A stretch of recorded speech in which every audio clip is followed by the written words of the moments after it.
from the Drew Estate Cigar Studio in Boston, Massachusetts. Welcome to the Spare Notes series with your hosts, Matt Tabacco and William Cooper. And good evening, ladies and gentlemen. Welcome to another episode of the Spare Notes series. That's right, it's Saturday night, and I'm in the Drew Estate Cigar Studios in Boston, Massachusetts. And I am joined once again by my very good friend, Mr. William Cooper of cigar-coop.com, coming to you live on the Black Stage from Indian Trail, North Carolina. And from fabulous Las Vegas, Nevada, it is Smoking Tobacco's own Kevin in the Gurkha Cigar Studios. What's going on, gentlemen? What is happening, everybody? What's going on, guys? It's Hawaiian night. We got the shirts on, trying to mix it up a little bit, trying to be a little more fun. It's a fun week. Right, gentlemen? It's a fun week because, there's been a lot of good news this week, to say the least. It's been a great week on Cigar Coop this week. I'll just tell you that. It's been a great week. It's been a great week of Smoking Tobacco, I can tell you that much. Well, first of all, I know even without the elephant in the room, it was a really good week. So, first of all, it's been a great week. Another thing I want to mention as you bring it up, even though this is a Smoking Tobacco program, William Cooper is a very dear personal friend of both of ours. Or everyone at Smoking Tobacco. We do collaborate on this show, and we've been doing it for over a year, almost 2 years. And almost two, yeah. And I really appreciate that because we have a great time doing it. But what I will say is that doesn't mean that we can't celebrate. And Cigar Coop, did it already happen, or is it still yet? I know it's Tuesday. It's Tuesday. So on Tuesday, Cigar Coop will turn 13 years old. Yep, and we are bringing, and guess who we're bringing on to celebrate with? I don't know if I've announced this yet. Oh, who do you got? Boofy.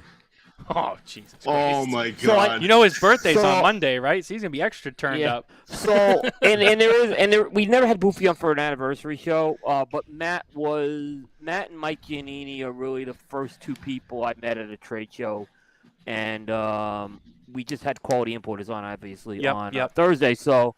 And we actually didn't interview Matt on the trade show floor. So, Matt will be on, and I'm sure there's going to be a full slate of hijinks.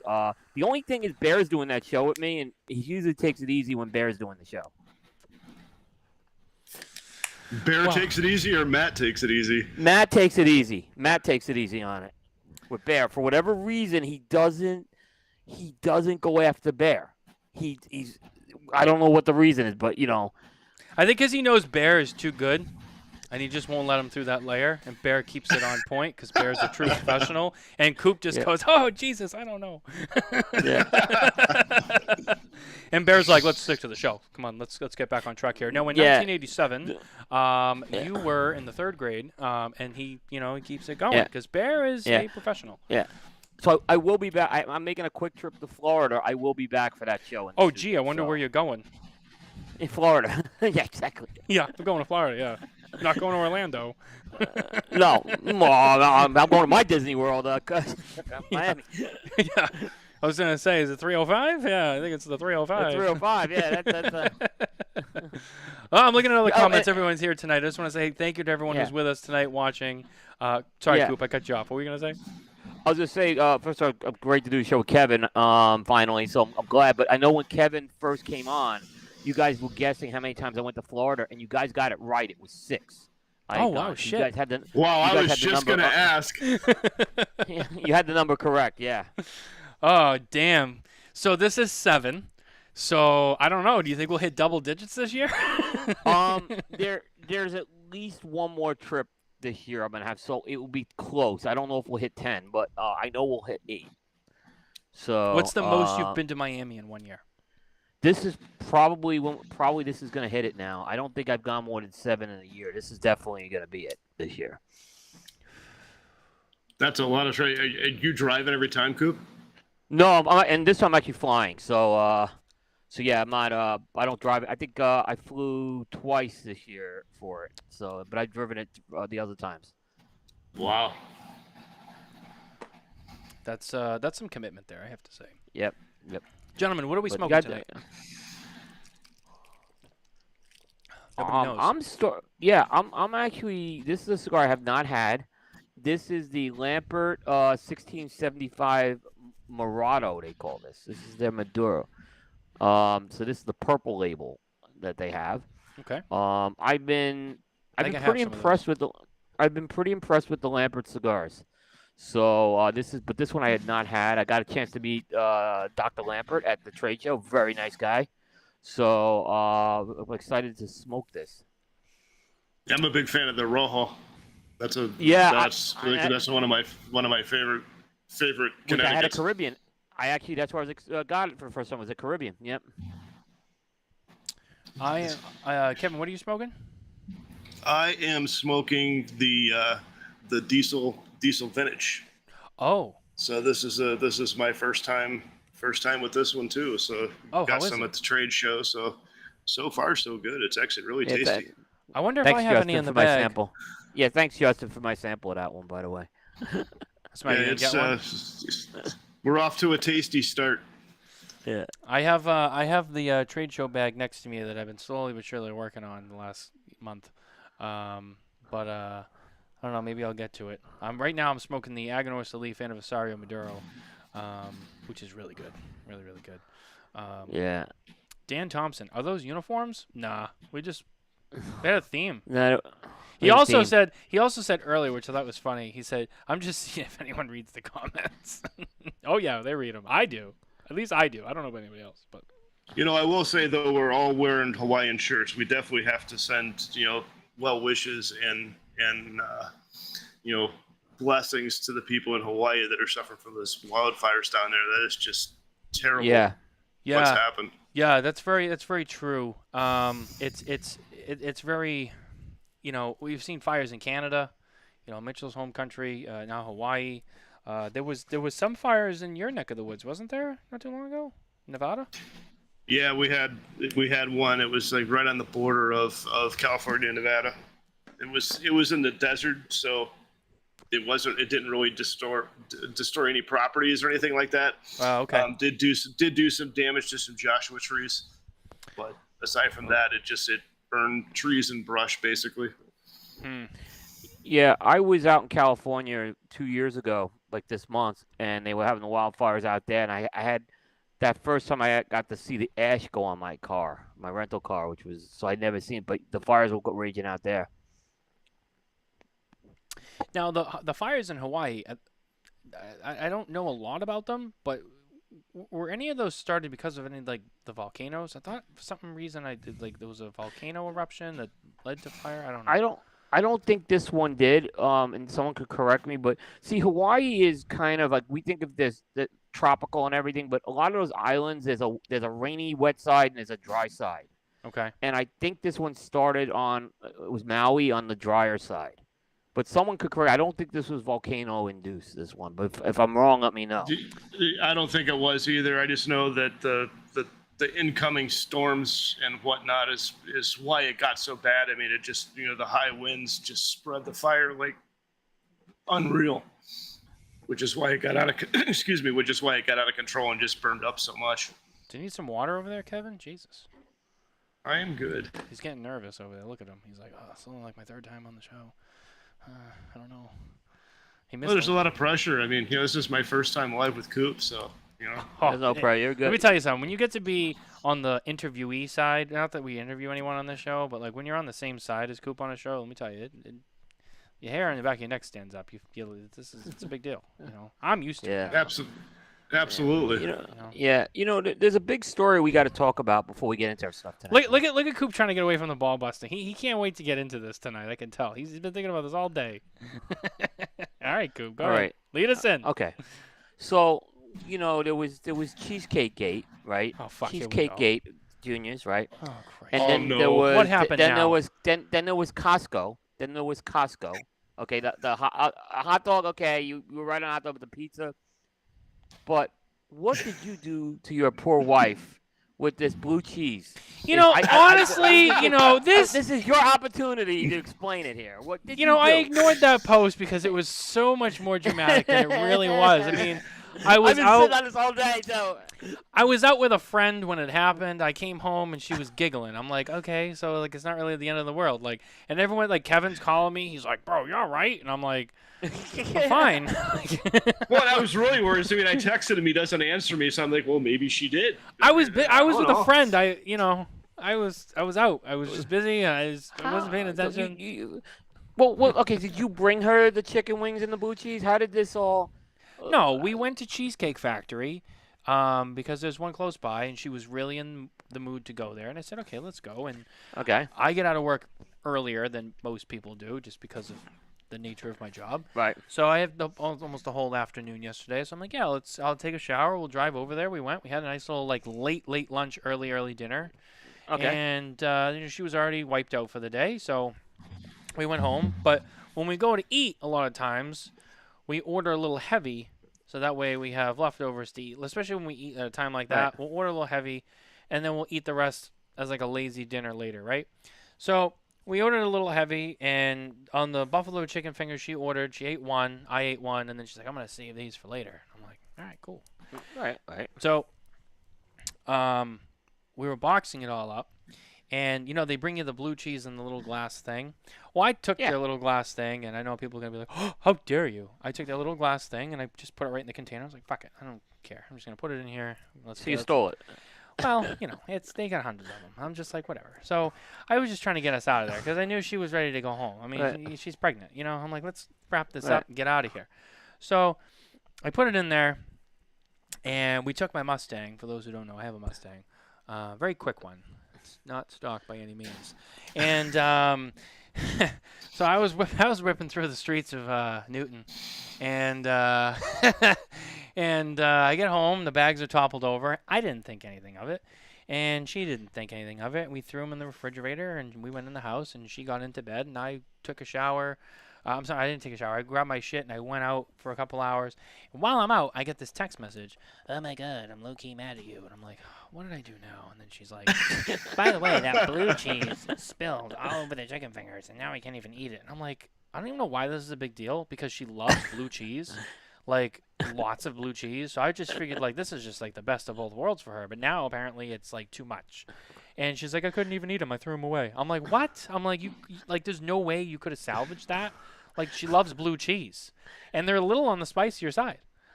Yeah, but you can't heat up blue cheese. You can't heat up the blue cheese, right? Yeah. She eats everything fucking cold anyway. Come downstairs, she put a cold pizza out there. Oh, I'm hungry. They have these little things. They have cups where you could get the cups and you could put a little lid on it. You know that, right? That you could have. I know. I was just gonna say that. I know they do.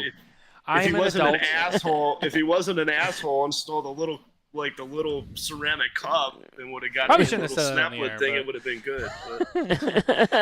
But. You guys haven't had a pregnant wife in a long time, so apparently you guys forgot. Like when she's like, "I'm ready to go home," it's like, "Let's get this show on the road." I get. So I wasn't even thinking. She goes, you were too lazy to ask for a cup. I'm like, I'm gonna be honest with you. I didn't even think of it. I was just trying to pack our shit so we could go. And then I'm like, yeah, you know what? I probably should ask for a little cup. And I also probably be like, can I get an extra one too? So she's got more. But I was just like, let's get out of here. Like she was already tired, Did you get cheesecake at the Cheesecake Factory at least? I did. Okay, good. Okay. What kind of cheesecake? It's irrelevant. I don't let people know. When it comes to cheesecake, I'm going to exercise my Fifth Amendment right because I'm not going to deal with any more cheesecake nonsense. So I exercise my Fifth Amendment right. Nonsense. It was nonsense until Barry Stein said it to you. I say it to you, it didn't mean nothing. Barry Stein says it to you. It's like, oh, man, this must have been a really good cheesecake. I'm like, Hey, as long as you don't put ketchup on it, you're good. Right, exactly. I actually had a cheesecake that I've actually never had from there. And I decided to go with... It's a factory. Yeah, you should try it. Yeah, it's a factory like Tabacco Fuente Ecija. They bring it out frozen and they put it on a platter. I mean, come on, let's settle down here with that factory. I had a flavor that I actually have never had before, and I'm surprised I didn't go for it. And I had it because we talk about this. And this will make sense in a second. Well, we talk about this kind of flavored, branded thing a lot. I had the Cinnabon cheesecake, and I was like, shit, I love Cinnabon. We're always talking about going to Cinnabon when we travel and whatnot. I'm like, I got to try the Cinnabon cheesecake. I've never had it. And it was good. I will say, though, it was one of the first times I had a cheesecake where I got halfway through, and I'm like, this is just too rich for me to finish the whole thing. and the other half I actually still have in my fridge, which I'll probably finish later tonight. But it was very good, but it was very rich. Having said that, obviously most people know about the Cheesecake Factory. Honestly, I like the Oreo. I like the Tuxedo. But honestly, I like the classic and the original is how I go with that. Classic with strawberry. Yeah. Like, you can't, I mean, it's hard to fuck up something so simple. And it really is. It's good. It is. I mean, just plain old classic cheesecake with the fruit topping is hard to beat. I mean, there are some of those ones like the Tuxedo. I agree, Matt. That thing is like that. That's a banging slice of cheesecake. But that's a good one. And the Oreo one, because I'm obsessed with Oreos. So like that Oreo one with like the Oreos in the middle or in the layer, that is delicious.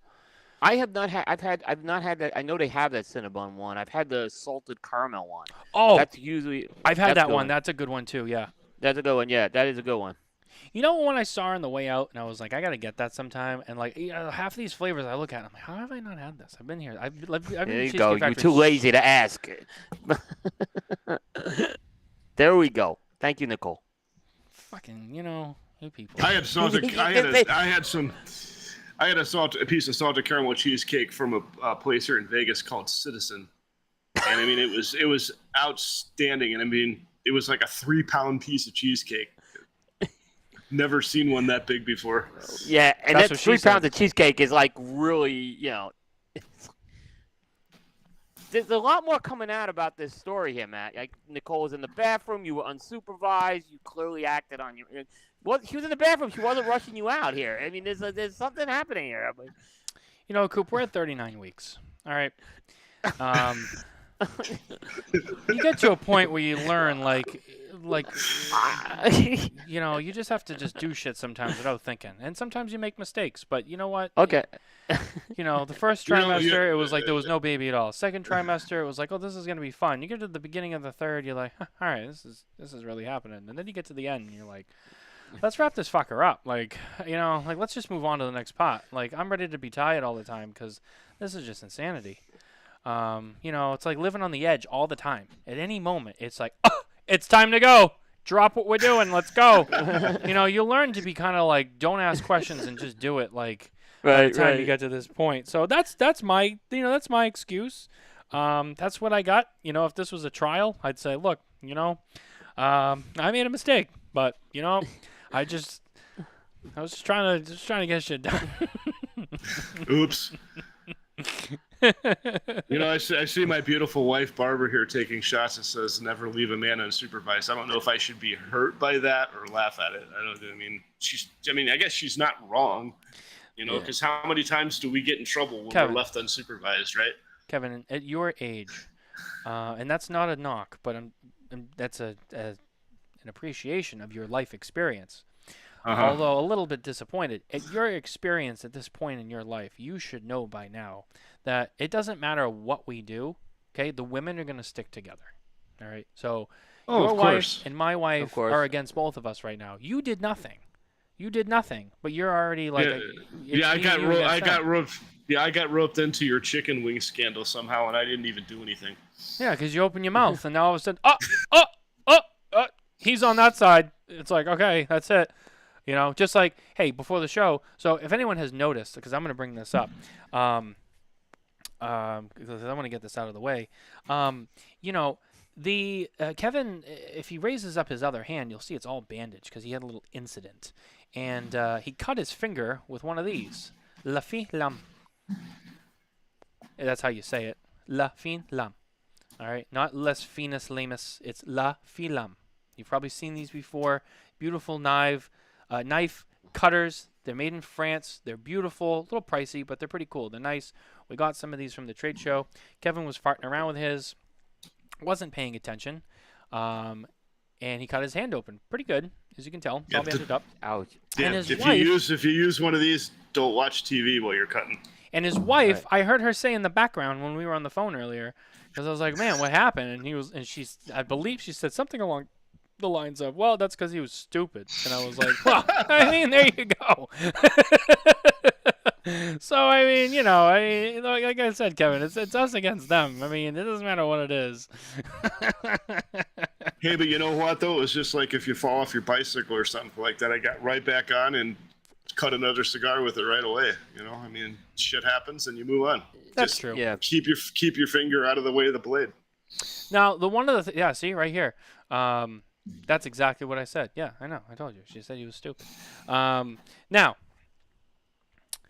one of the things I will tell you while we're on this topic, really quick, on a serious note, if you've ever seen one of these, or if you've ever used one, if you don't read the instructions, like me, Kevin. Why did I guess that? Kevin read this one's actually a little loose, I think. I have to tighten that up. Kevin, is over 50, and older people like to read. So he actually took the time to read the instructions. But I actually found this out at the trade show from Fabian, who works for La Filam. And one of the things about this that I think is everyone needs to know, if you use one, there is one direction that you can cut it with. You can't cut it like both ways.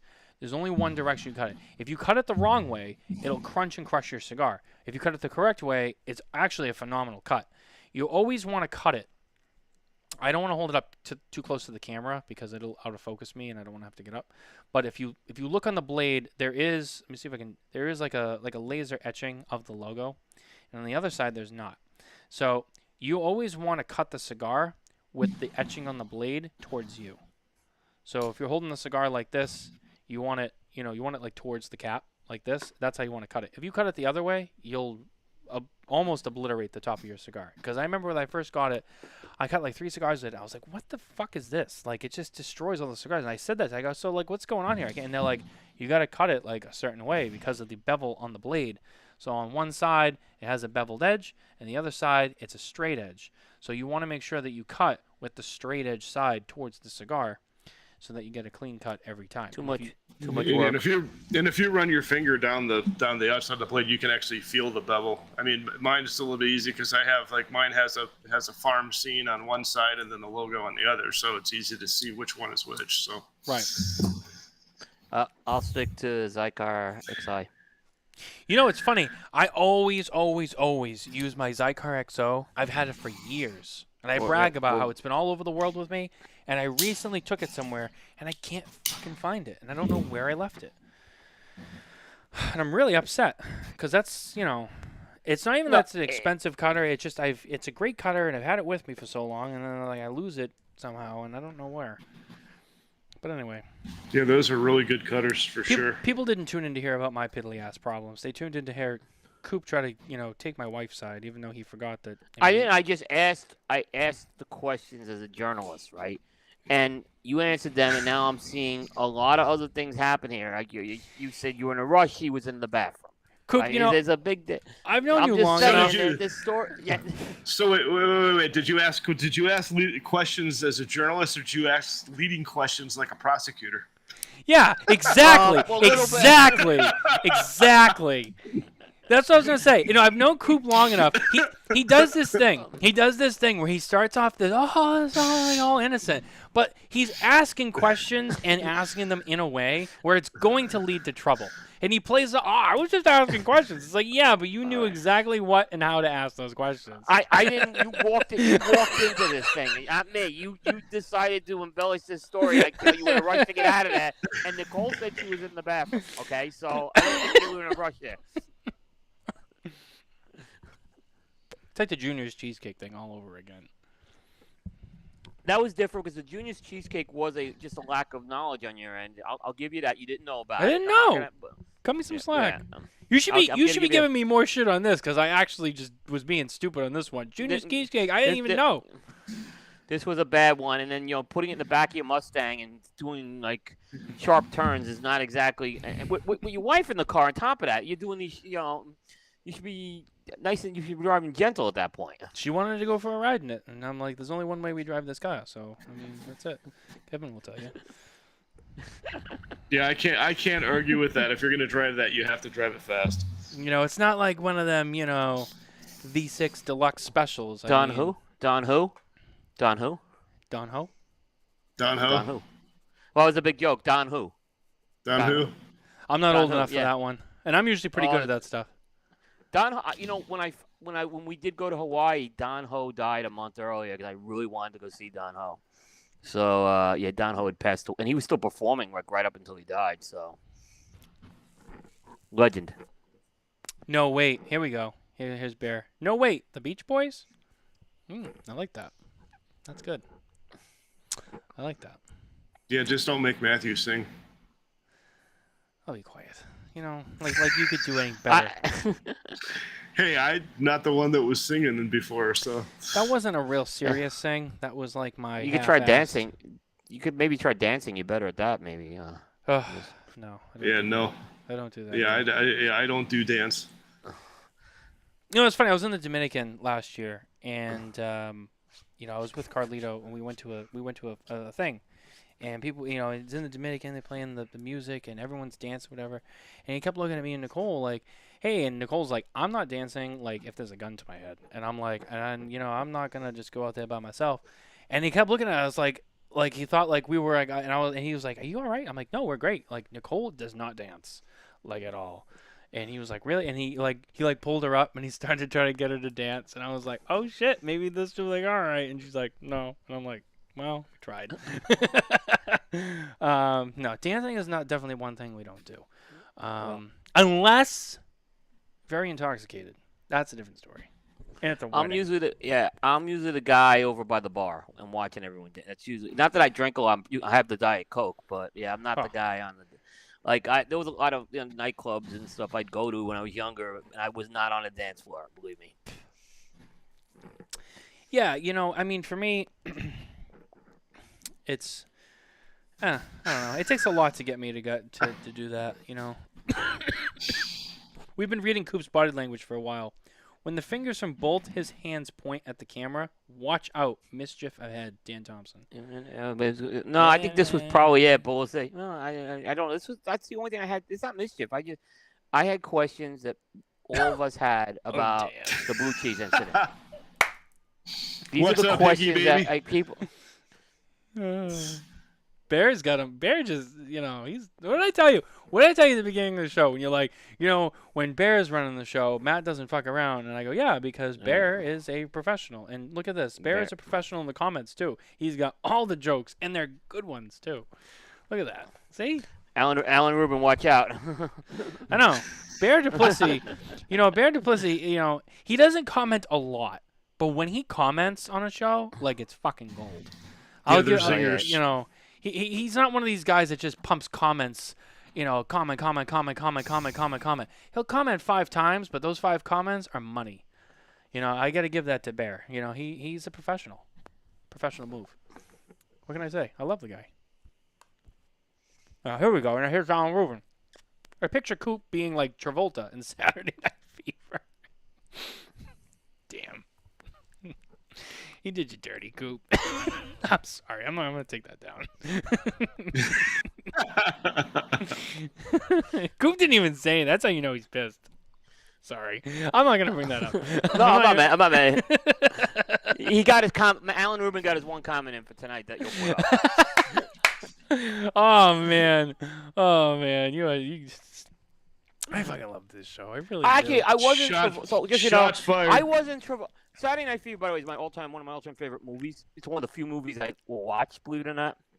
I was Joey. I wasn't Travolta. I was Joey. Joey wasn't the guy on the dance floor. Joey was the guy hanging out at the table while Travolta was doing his thing on the dance floor. I was Joey. I tell people. Joey. Okay. Joey was Travolta's right-hand man. Yeah, so. I'm reading Bear's comment. Sorry. Look, if I'm going through the trouble of having someone hold my coffee, the burn is going to sting. Yeah. Professional. Yep. His name should be Bear Duplessis. Professional. By the way, this our Bear Duplessis, I gotta just say again, he knocked it out of the park at PCA this year. Really did. He did all of our interviews this year, except for like 1 or 2.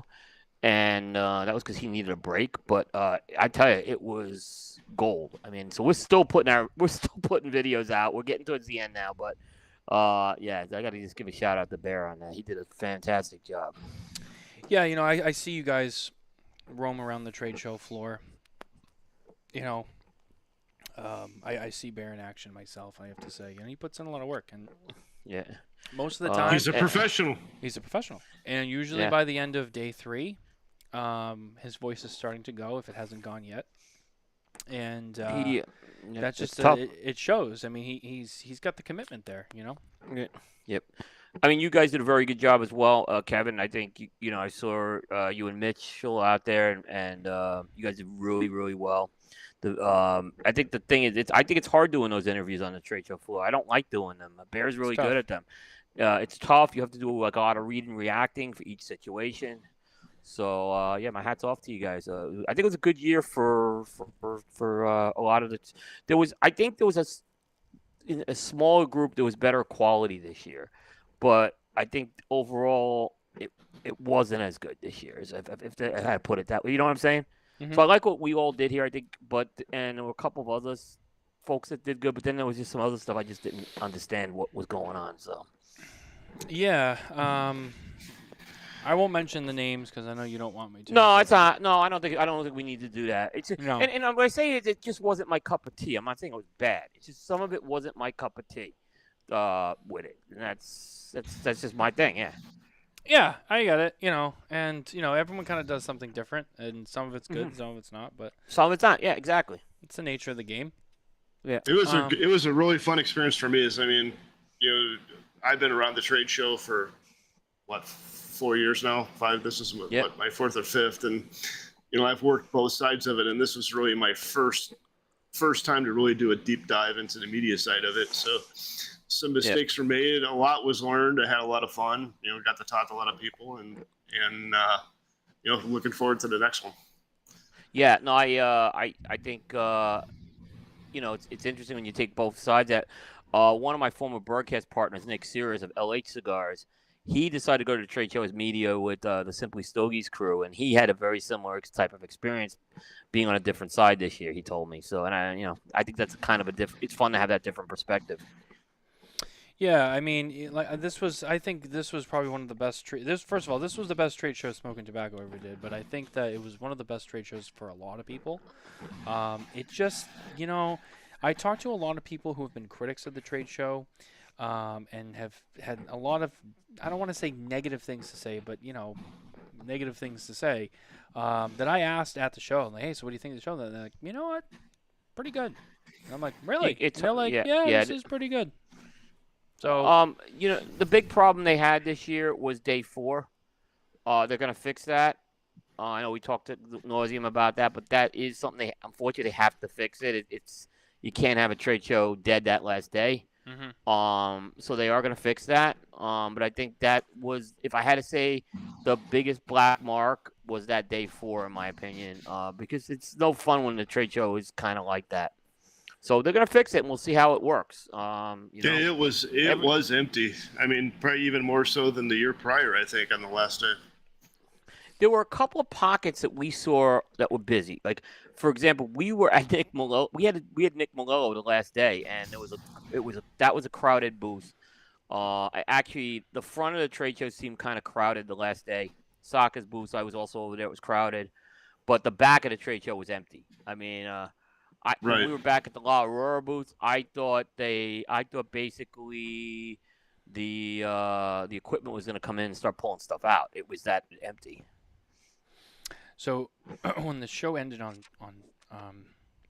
Tuesday, right at the end, Kevin and Barbara had to take Mitchell to the airport, and the other Matt had to go back to the hotel room. And so I actually stayed behind while they were breaking down, and I think I walked out of there. I mean, all the exterior doors were open. Half the carpet was already up. Booths were already I've done. dismantled. We do that too. Yeah, we were doing the same thing. I gotta say, man, like that, man, they break that shit down fast. Oh yeah, they turn it quick because you got to get ready for the next one. That's money for the convention center. It's crazy how fast those guys work. Man, it is so sad to see it because it's like they're taking down a city. Yeah. Yeah, they're eliminating it, Randy. Day 4 is gone next year. Yeah, day it's 4's gone. gone. 3 Day day 4's gone. 3 day Yeah. show now. You can't fault the PCA on this one. They tried for many years to get this people to go. As much as I think it's going to suck for media, you can't blame them on this one. You really can't. I understand it. Yeah.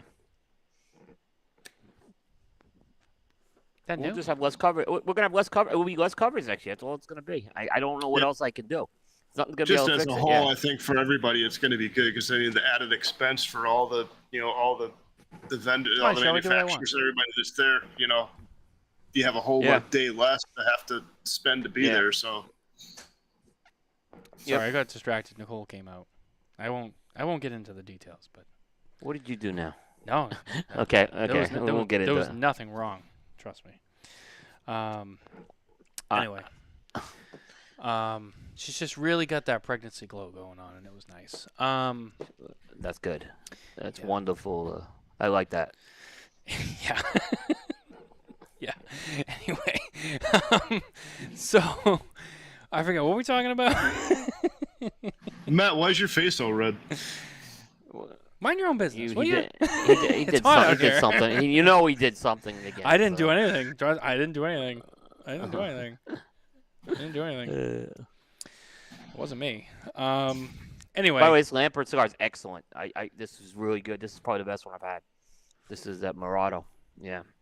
This is a great cigar. I've got one to smoke. I have not lit that yet, so I'm gonna. This is eager to try impressive. it. This is the best one I've had. This is a really good cigar. Yeah. Well, I noticed that they were also releasing their rum into the U.S. I don't think it's getting a widespread release but they're bringing it here, and I'd be curious to see if the rum stands up too. Yeah. The rum is good. They had it the first year they were at the trade show. He actually brought it. They had an event at one of the lounges here in town, and he actually brought bottles of rum to sample.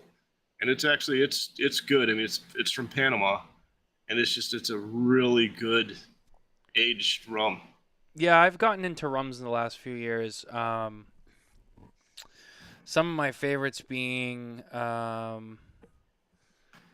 like the Bamboo XO from Barbados. I like the Brugal Leyenda, which I know a lot of people know. The Zacapa 23, which is also that's from Guatemala, I believe. It's from Guatemala, which is a really good one. You know who has a great rum? Is the rum that La Aurora's got going on. Really good. It's really good, yeah. Mm-hmm. I had I may or may not know a big Miami Heat fan who gave me several samples of that at the trade show, and it was fucking delicious. It was really good. The middle of day 3, I was feeling pretty good. Fix. Yeah. So I'm a big fan of the Florida Canya 12 and 18. Florida Canya is, I think, the only rum that I probably should try. I just haven't gotten to yet. Oh, also I like the Cuban Havana Club 7 Años. I like Santiago from Cuba. The Santiago rum is really good from Cuba. Yeah, Caniche from Panama is really good. I will say, Cuban cigars, like, people ask all of us all the time, especially people who are not as into cigars as us, like, oh, Cuban cigars. Look, most people know how we feel about Cuban cigars. Like, it is what it is. And I'm not going to get into that discussion. But what I will say is the Cubans can still make some good rum. I mean, they have some good rum that I do enjoy, and it's pretty good. But, yeah, Cuban cigars, not so much. Just not what they used to be. But they still make good rum. Oh, Randy, good call. I actually have had this rum, and I really enjoy it. The Diplomatico. Mm-hmm. Diplomatico is actually, it's been a while since I've had that, but I remember grabbing a bottle of that one time, and that one was actually really good as well. That is a good call. I forgot about that one. That is a really great rum. Yeah, rum it's like, I've always been a bourbon guy. Well, I shouldn't say always, but for the last several years, I've been a bourbon guy. That's my primary spirit of choice. I don't really get into Scotch. I don't really drink Jack Daniel's whiskey or Jim Beam. I mostly. Well, those are for mixing. Yeah, but I'll drink like a lot of bourbons, especially like Buffalo Trace, Heaven Hill, shit like that. And tequila, I like tequila, and I really enjoy tequilas, and I was really exploring tequilas. I got that influence from Kurt Kendall actually, because he's a big tequila guy, and I really enjoy the way tequila tastes. The problem is that I don't know what it is, and I've tried to find solutions. There's nothing works, but once I start drinking tequila, I get a massive headache, and it's intense, and it just doesn't go away. And it's not like not being dehydrated. Like I can drink any other liquor and be fine. It's just tequila, it always bothers me. It doesn't sit right with me, but I enjoy the way it tastes. It's such a shame because now I just don't feel like drinking tequila now because I'm like, I don't feel like feeling like shit. But I love the way it tastes. So after I kind of got away from tequila, I started really getting into rums, and I've really enjoyed that. Yeah, I got to be in the mood for rum. It's like I'm kind of like you. I'm a bourbon guy, and I like the higher proof stuff. And a lot of the rums are just there's a lot of. I think Kevin froze. Looks like he froze. Oh shit, we lost Kevin. Sorry, he'll be back in a second. But yeah, so that's my my spiel on spirits. And Coop, I know you don't drink a lot, so I know you probably don't have. I have a collection of stuff, but yeah, I don't drink a lot of it. I will say, while we're on the topic, and it's too bad Kevin froze because he could definitely jump in here.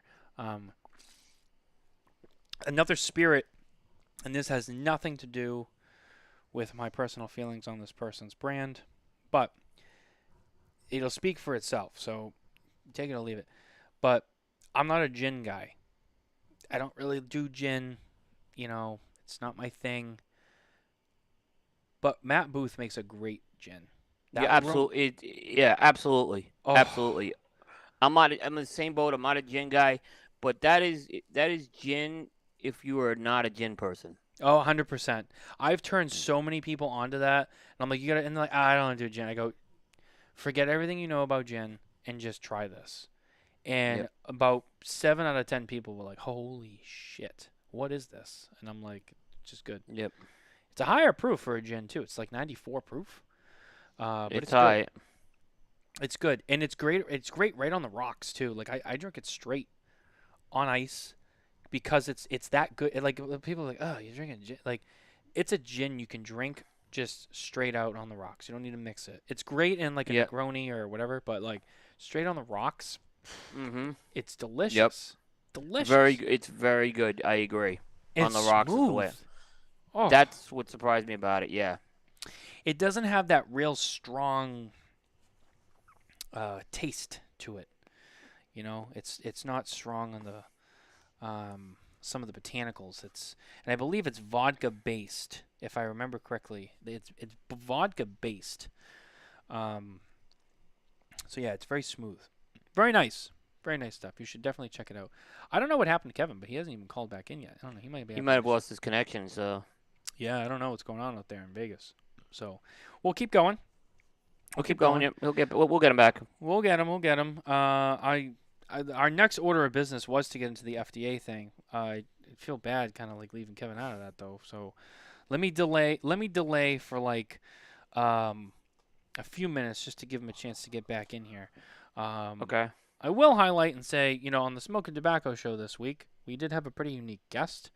Although it was a good show. It wasn't exactly what I had hoped for, unfortunately, but that's okay. It didn't go in deep as I wanted to go.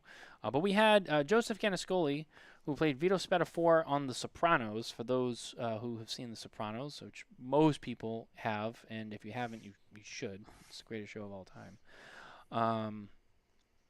That is absolutely the greatest show of all time.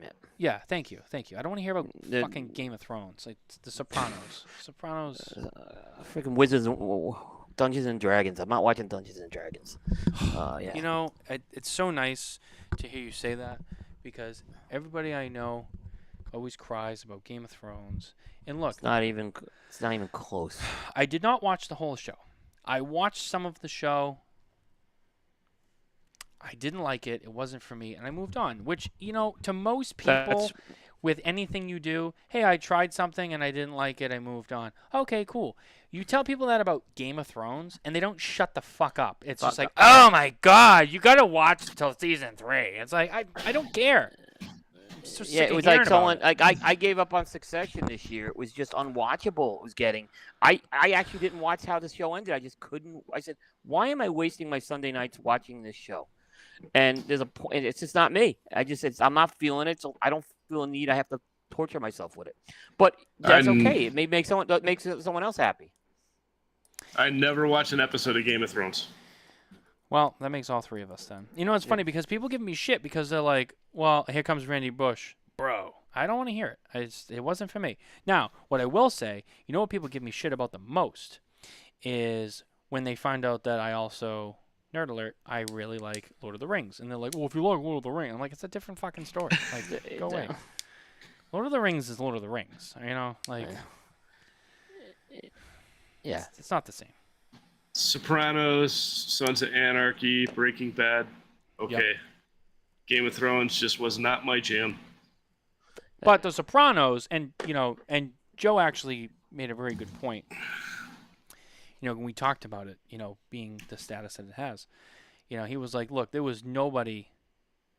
He goes, there is nobody that cleared out a restaurant at 8:00 on a Sunday like we did. I mean, it's true. He's right. And it was the water cooler show on Monday morning when we were all going into an office. It was the water cooler show. Oh yeah, I remember. Yeah, that really literally redefined like that type of series. It really did. Yep. I mean, it was unbelievable the impact that had on shows further down the road. I can still remember, like clear as day, back in the day when it was like first airing. Was it the end of season 5 leading into season 6, or was it the beginning of right around that time when Uncle Junior shoots Tony and he goes through that whole arc and he's in the hospital and he's having the flashbacks as Kevin Finnerty and he's trying to figure out who he is and all of that.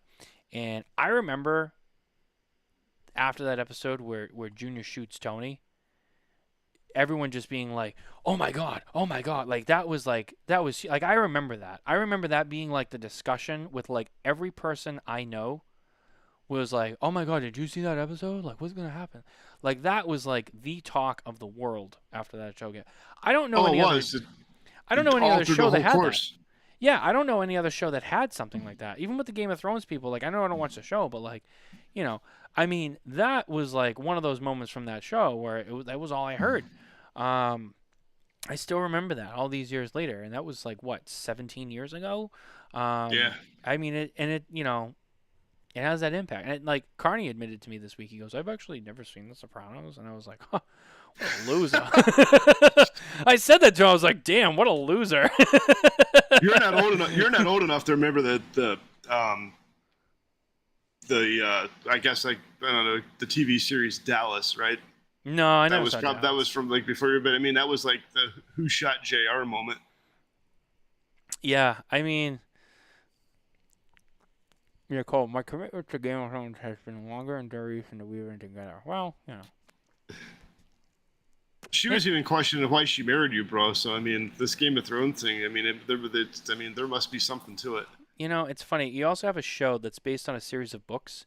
The show ended and the books weren't even done yet. So it's like, there's too many holes in this story. I don't know. It's just not for me. I mean, it's bad when South Park made fun of him for having too much nudity. What's going on with Coop over here? He was blacked out. He was all frozen. The camera got knocked out. Yeah, so I had to reconnect it. Is it good? Because you look all like. Probably gonna take a minute to adjust. You look like one of those Tamagotchi things. There you go. It will readjust. You're coming in there. Yeah. Anyway, that's my spiel.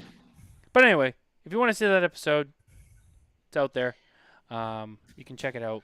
Like I said, I wish we got a little more in depth, but see, Barb gets it. Who shot JR on Dallas? I mean, that changed the whole course of that series. So yeah, same thing with The Sopranos. Yep. Oh yeah, it definitely did.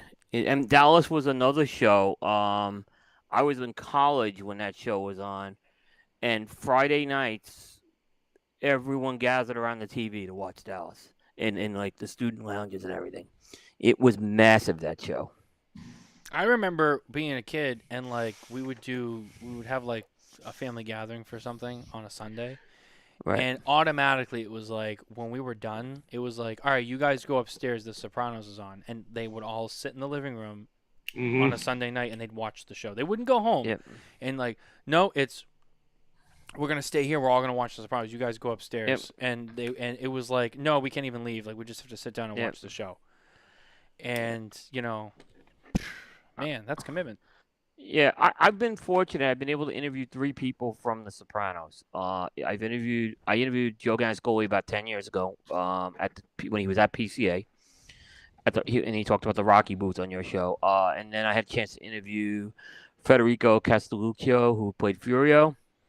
I was a small part of that interview, and then I had a chance to interview Vincent Pastore, who was Big Pussy Bombassaro, which was an amazing interview. So, I've been very blessed to have that opportunity to talk to 3 characters from that show. Yeah, no, I mean it is. It is. I mean, I'm a huge Sopranos fan. I mean, that show was huge in my family growing up. I still watch it to this day because I like watching old shows. I don't really get into new stuff anymore. I just don't have the time to commit to it. So No, I like to watch. I actually think. I agree. I think of the 3, Furio actually had the best perspective of the show. Believe it or not. I think. What's that? Someone's giving me a strong background noise. I don't know who that is. It's gone now? What was that? It wasn't me. Yeah, I went on mute and I still heard it. Kevin, that was you. Is it me? Yeah, it's you. Huh. It's like weird. it's quieting down now, but it just all of a sudden it took over the entire sound. Sounds like there's a truck going by or something. No, it's not us. Do you still hear it? It's gone now. Yeah. That's weird. Huh. That is. It sounds like it's something. It could have been. It sounds like something with your microphone. It very well could be. Yeah. Yeah. It sounded like a lighter flame. Yeah, when you talk, it kind of picks back up, and then when you stop, it goes away. Yeah. That's weird. Almost like a loud fan. Barbara, I am disappointed. Oh, it's a great show. She hadn't seen Star Wars until she came out here with me in Vegas. Kevin, do me a favor because I'm going to harass both of you until this gets done. Tell your wife to watch The Sopranos, okay? Just please. The humor in The Sopranos alone is I think enough. So I can understand being maybe a little violent for people, but yeah, it's a dry humor too, so it really stings. It's great. Yeah. Like I love. So my favorite episode, and a lot of people agree with me, is season 3, episode 11, Pine Barrens. I love that episode. That's the gold standard. I think everyone will agree that has to be the greatest episode. I mean, there's just no dull moment. Like, I mean, for me, it starts when Paulie and Christopher are walking up to the guy's house, and they're in the hallway, and Paulie's telling Christopher about Bay of Pigs and Cuba, and Christopher goes, "I saw that movie. That was real? I thought it was bullshit." And then Bullshit. That was real. I thought it was bullshit. I'm like, what? And then Paulie delivers one of my all-time favorite lines on the show. He knocks on the door. The Russian guy goes, "Who's is it?" And Paulie goes, "KGB, open up." Yeah. And to this day, like someone will knock on my door when someone asks who is it, I'll say, when I knock on the door and someone says who is it, I say KGB. I'm like. And then when they're in the woods and they find the van and they're like, "Oh, there's some ketchup packets in here. It's a relish," and they're eating the packets because they're so hungry. And Paulie goes, "Mix it with the relish." It's good. Mix it with relish. And he gets out on the phone and he's talking to Tony and he's like, "Tony, I didn't want to say nothing. It's your nephew. He doesn't know how to keep his mouth shut." And then later on, Christopher goes, "Yeah, I heard you. You tried to blame this on me." It was so a little fact about this, okay? Because I do know. So Pine Barrens is an area in South Jersey, okay? It's like Yep. South. It's like South Central. It wasn't filmed there. It was filmed in an area of New York State called Harriman State Park, which is kind of just south of West Point. But it was not filmed in the Pine Barrens. But I know that state park. It's Harriman State Park. It's a beautiful park, and that's where they filmed that episode. It's actually filmed in New York. Oh, interesting. Yeah, I didn't know that. Yeah, yeah. The other part of that episode that's great is when Polly's talking on the phone to Tony another time, and the signal's breaking up because they're out in the wilderness. And Tony's trying to tell him, he's like, this guy was from the Ministry of the Interior. He killed like 12 Chechen rebels or something like that. And Polly like kind of doesn't hear him, and he's like, Christopher. He killed like 12 Czechoslovakians. He was an interior decorator. And Christopher goes, his house looked like shit. It's just like the boneheaded like stupidness of those two together. Like it's dry, but it's just great. That was the best episode. Yeah. And, there's a little scene. Yeah, Tony gets hit with a steak from his guma in that one. He throws the steak at him. Do you know? So you remember when he calls Bobby to Junior's house to come help him, and Bobby comes in with the vest on, and Tony's like dying laughing. So I don't know if many people know this, but I read that when they filmed that scene, they had him come in because if you notice, they shoot him from like the waist up, and they actually had him come in with like a strap-on dildo. So that's really James Gandolfini's reaction.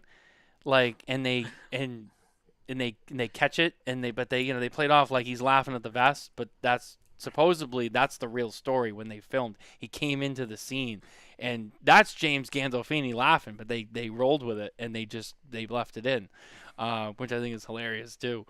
Yeah, it's a great show. Barbara wants us to move on, but it's how do you not talk about the greatest show? You can't make up moments like that. I mean, when it's just a real reaction, that's perfect. Yeah. And I think you can kind of tell when you watch it again because you're like, yeah, Tony never laughed like that ever on the show. So that wasn't Tony laughing. And it makes it even funnier now knowing that. It's like when you watch it again, now it's going to be even funnier because now you know. Oh, yeah, 100%. 100%. Well, Kevin, that was like a little bit of a filler there because I wanted to make sure that you were back on before we got into the big topic of the night. Yeah. So now that we're all here, and I think everyone's done with their technical issues, so our big thing this week was Judge Mehta. He finally ruled on the FDA case that we heard about last year in 2022. But the final ruling came down this week, and he ruled that the FDA didn't properly come at this case the right way and ruled in the favor of the Premium Cigar Association, CRA, CAA, and the premium cigar industry as a whole, really, said that the FDA cannot regulate premium cigars. This, and basically that's a huge win. So all of the stuff like the predicate stuff and the why am I blanking on it? Like the substantial equivalence stuff that we heard about a couple years ago. The manufacturers, they had to file this paperwork. They were going to pay all this money, if it was after 2016, and all this other nonsense. That has all gone away. Now, there's a lot to this thing, though. And Coop, I'm going to let you jump in here whenever you're ready. This is a big win, and we got to take the win. I want to say, though, because I think this is important for everyone to hear, is that this doesn't mean like, okay, like we're good forever now, we're free and clear. It does not mean that. But for the time being, everything's pretty good. That's my disclaimer on this ruling. Yeah.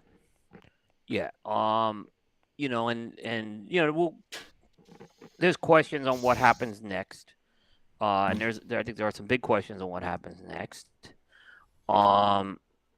Ultimately, what happened here was, I don't think and this is going to upset some people. I don't think necessarily we convinced the judge that cigars are not a health risk or anything like that. I don't think we necessarily did that, But I think what we did is we punched holes into the procedures the FDA was doing enough to raise doubts on what the FDA was presenting and basically call out it was all BS that they were presenting. Particularly around the underage thing, how they were tracking underage smokers and stuff like that. They were manipulating the data and stuff like that, and it got called out. The other thing that got called out by the judge, and a lot of this happened last year because last year the judge made this decision. The remedy was this year. But the other thing that the judge did is the judge, we have this comment period, right? So the idea is what happens is in the process, right? Folks who don't know, Congress passes this law, regulates cigars. Is that me or someone else?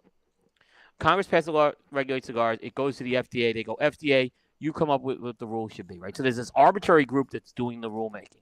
They put out what they think are the rules, and then it goes out to public comment. And the public comment's where you give all the feedback, right? And what happened during this process is, and I'm oversimplifying it a bit, is they put – what's going on there? It's Kevin. Okay. So what happened is they put out the comments there, and like I said, it's part of the rulemaking process. It's not like they're doing this because they really value our input or anything. The FDA looked at the comments and said, and at the time when the comments were put out, part of the option was to look at this option 2 for the exemption.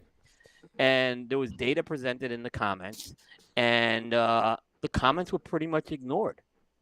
So this is supposed to be an integral part of the rulemaking process, but there was things presented in the comments that were completely ignored by the FDA. And that was another thing that the judge called out with that as well. So there was a lot of procedural things. The FDA really kind of used it's kind of crazy that in this country, this is how the rulemaking process can go, where it is arbitrary and capricious, right? And that's what happened here. This was arbitrary and capricious, and the judge called them out on this. The judge called him out on this stuff. He called out the FDA. He admonished the FDA, and the rule was vacated, is what happened. But I don't think we convinced everyone about – I don't think there was a health or scientific convincing yet. I think there's still some doubt about that. And I think there's going to be some other ways the FDA is going to approach this right now.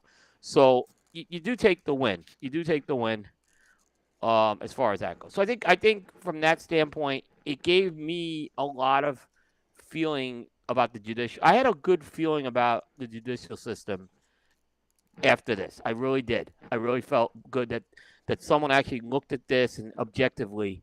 And I'm not saying Judge Mehta is a pro-cigar guy. I don't think that's the case. I think he's a pro-law guy, and he saw the law being abused here, and he called it out. I like to liken it to – it's like we won the American League Championship Series. We didn't win the World Series. You know what I mean? It's not the end fight. We won a bit. I don't think we won the World Series at all. No. It was a big win, but it's not the end of the fight. Yeah, and first of all, we should celebrate as an industry, but were you disappointed with the reactions from our trade organizations after this? Well, it seemed to me like everyone tried to take credit individually. They all tried to take credit. Maybe the PCA the least of the three, I'll be honest with you. I agree. Well, for example, and I don't know why. I mean, they did this. The same thing happened a couple weeks ago, I felt, with the whole thing up with the Congressional Caucus. If you're going in with a joint effort, you should have a joint communication on this thing. Come up with a communication that everyone can agree on. And maybe it shows me they can't agree on a communication, right? And this is why that happened, right? But there should have – like what happened – for example, a statement was given to the New York Times from the Cigar Association of America. And there was no mention really of – there may have been a little footnote about the other organizations, but it was a quote from the Cigar Association of America. And, you could talk to – there's people who talk from the premium side will say, well, it was really these 10 companies that drove this thing home. And, there was resistance from some of these other parties. And I'm not trying to say who's right or wrong, but I think we came out of this – if there's anything, we came at us looking very divided, and that concerns me as well. That we look divided right now in terms of where we are. And now we'll go. This came up this morning on KMA. The flavored thing's the next battle. I have no confidence we're going to have a unified message to fight the flavored thing. I really don't. I think it's going to be more division. In fact, worse division. I actually agree with you on that one, Coop. It's like you can almost sense that when they kind of started attacking it, it almost seemed like a large part of the industry just didn't even care about the flavored side. No, I mean, I'm going to be honest, and I'll say this is probably a pre-Scott Pierce and pre-board that was on now. They were ignoring the flavor thing for a long time. They would just, especially as some of these initial laws were being passed out in California and stuff on banning flavors. There was no one. It was almost as bad as Tobacco 21 when the whole industry laid down on Tobacco 21 and put their swords down. This was almost as bad with the flavors, and then it started. I think it started to change. The tide changed a little on that the last few years, when it looked like it was going to be prohibition. So I think then it became more reality, and I think there's a fear of prohibition, which is why I think other people are now getting behind this. But I don't think everyone's behind this in the industry. Yeah, I mean, and the other thing too is you have the three organizations. You have Rocky Patel going to Washington. Carlito went to Washington. So I mean, there's and you think I remember back, Coop. I don't know, Kevin. I'm pretty sure you were there. I don't know. I know you guys probably heard about it. But Carlito gave this speech at the impromptu CRA meeting at the Rocky Patel booth at the near the end of the trade impromptu show. meeting that happens every year that they can't put on the schedule. Yeah. And but what he did say though was was important regardless of the value of the meeting. Talking about there's a lot of big manufacturers who don't get involved in this and don't put money behind this, and it's up to like Rocky and Carlito and there's more, and I'm not gonna name them all, but there's others that should be involved and they're not, and it's like, well, look what happened here. Imagine what it could be like, if more people were protecting the industry that they do business in. I really think the 10 people who were involved should have taken the bow and put out a very strong communication about the 10 people involved. I'm not, because I think that should have been recognized in the communication. Instead, it didn't. I understand they were trying not to make a big deal on that, but the problem is now you have groups probably taking credit for this that really didn't have as much to do with this as you would think.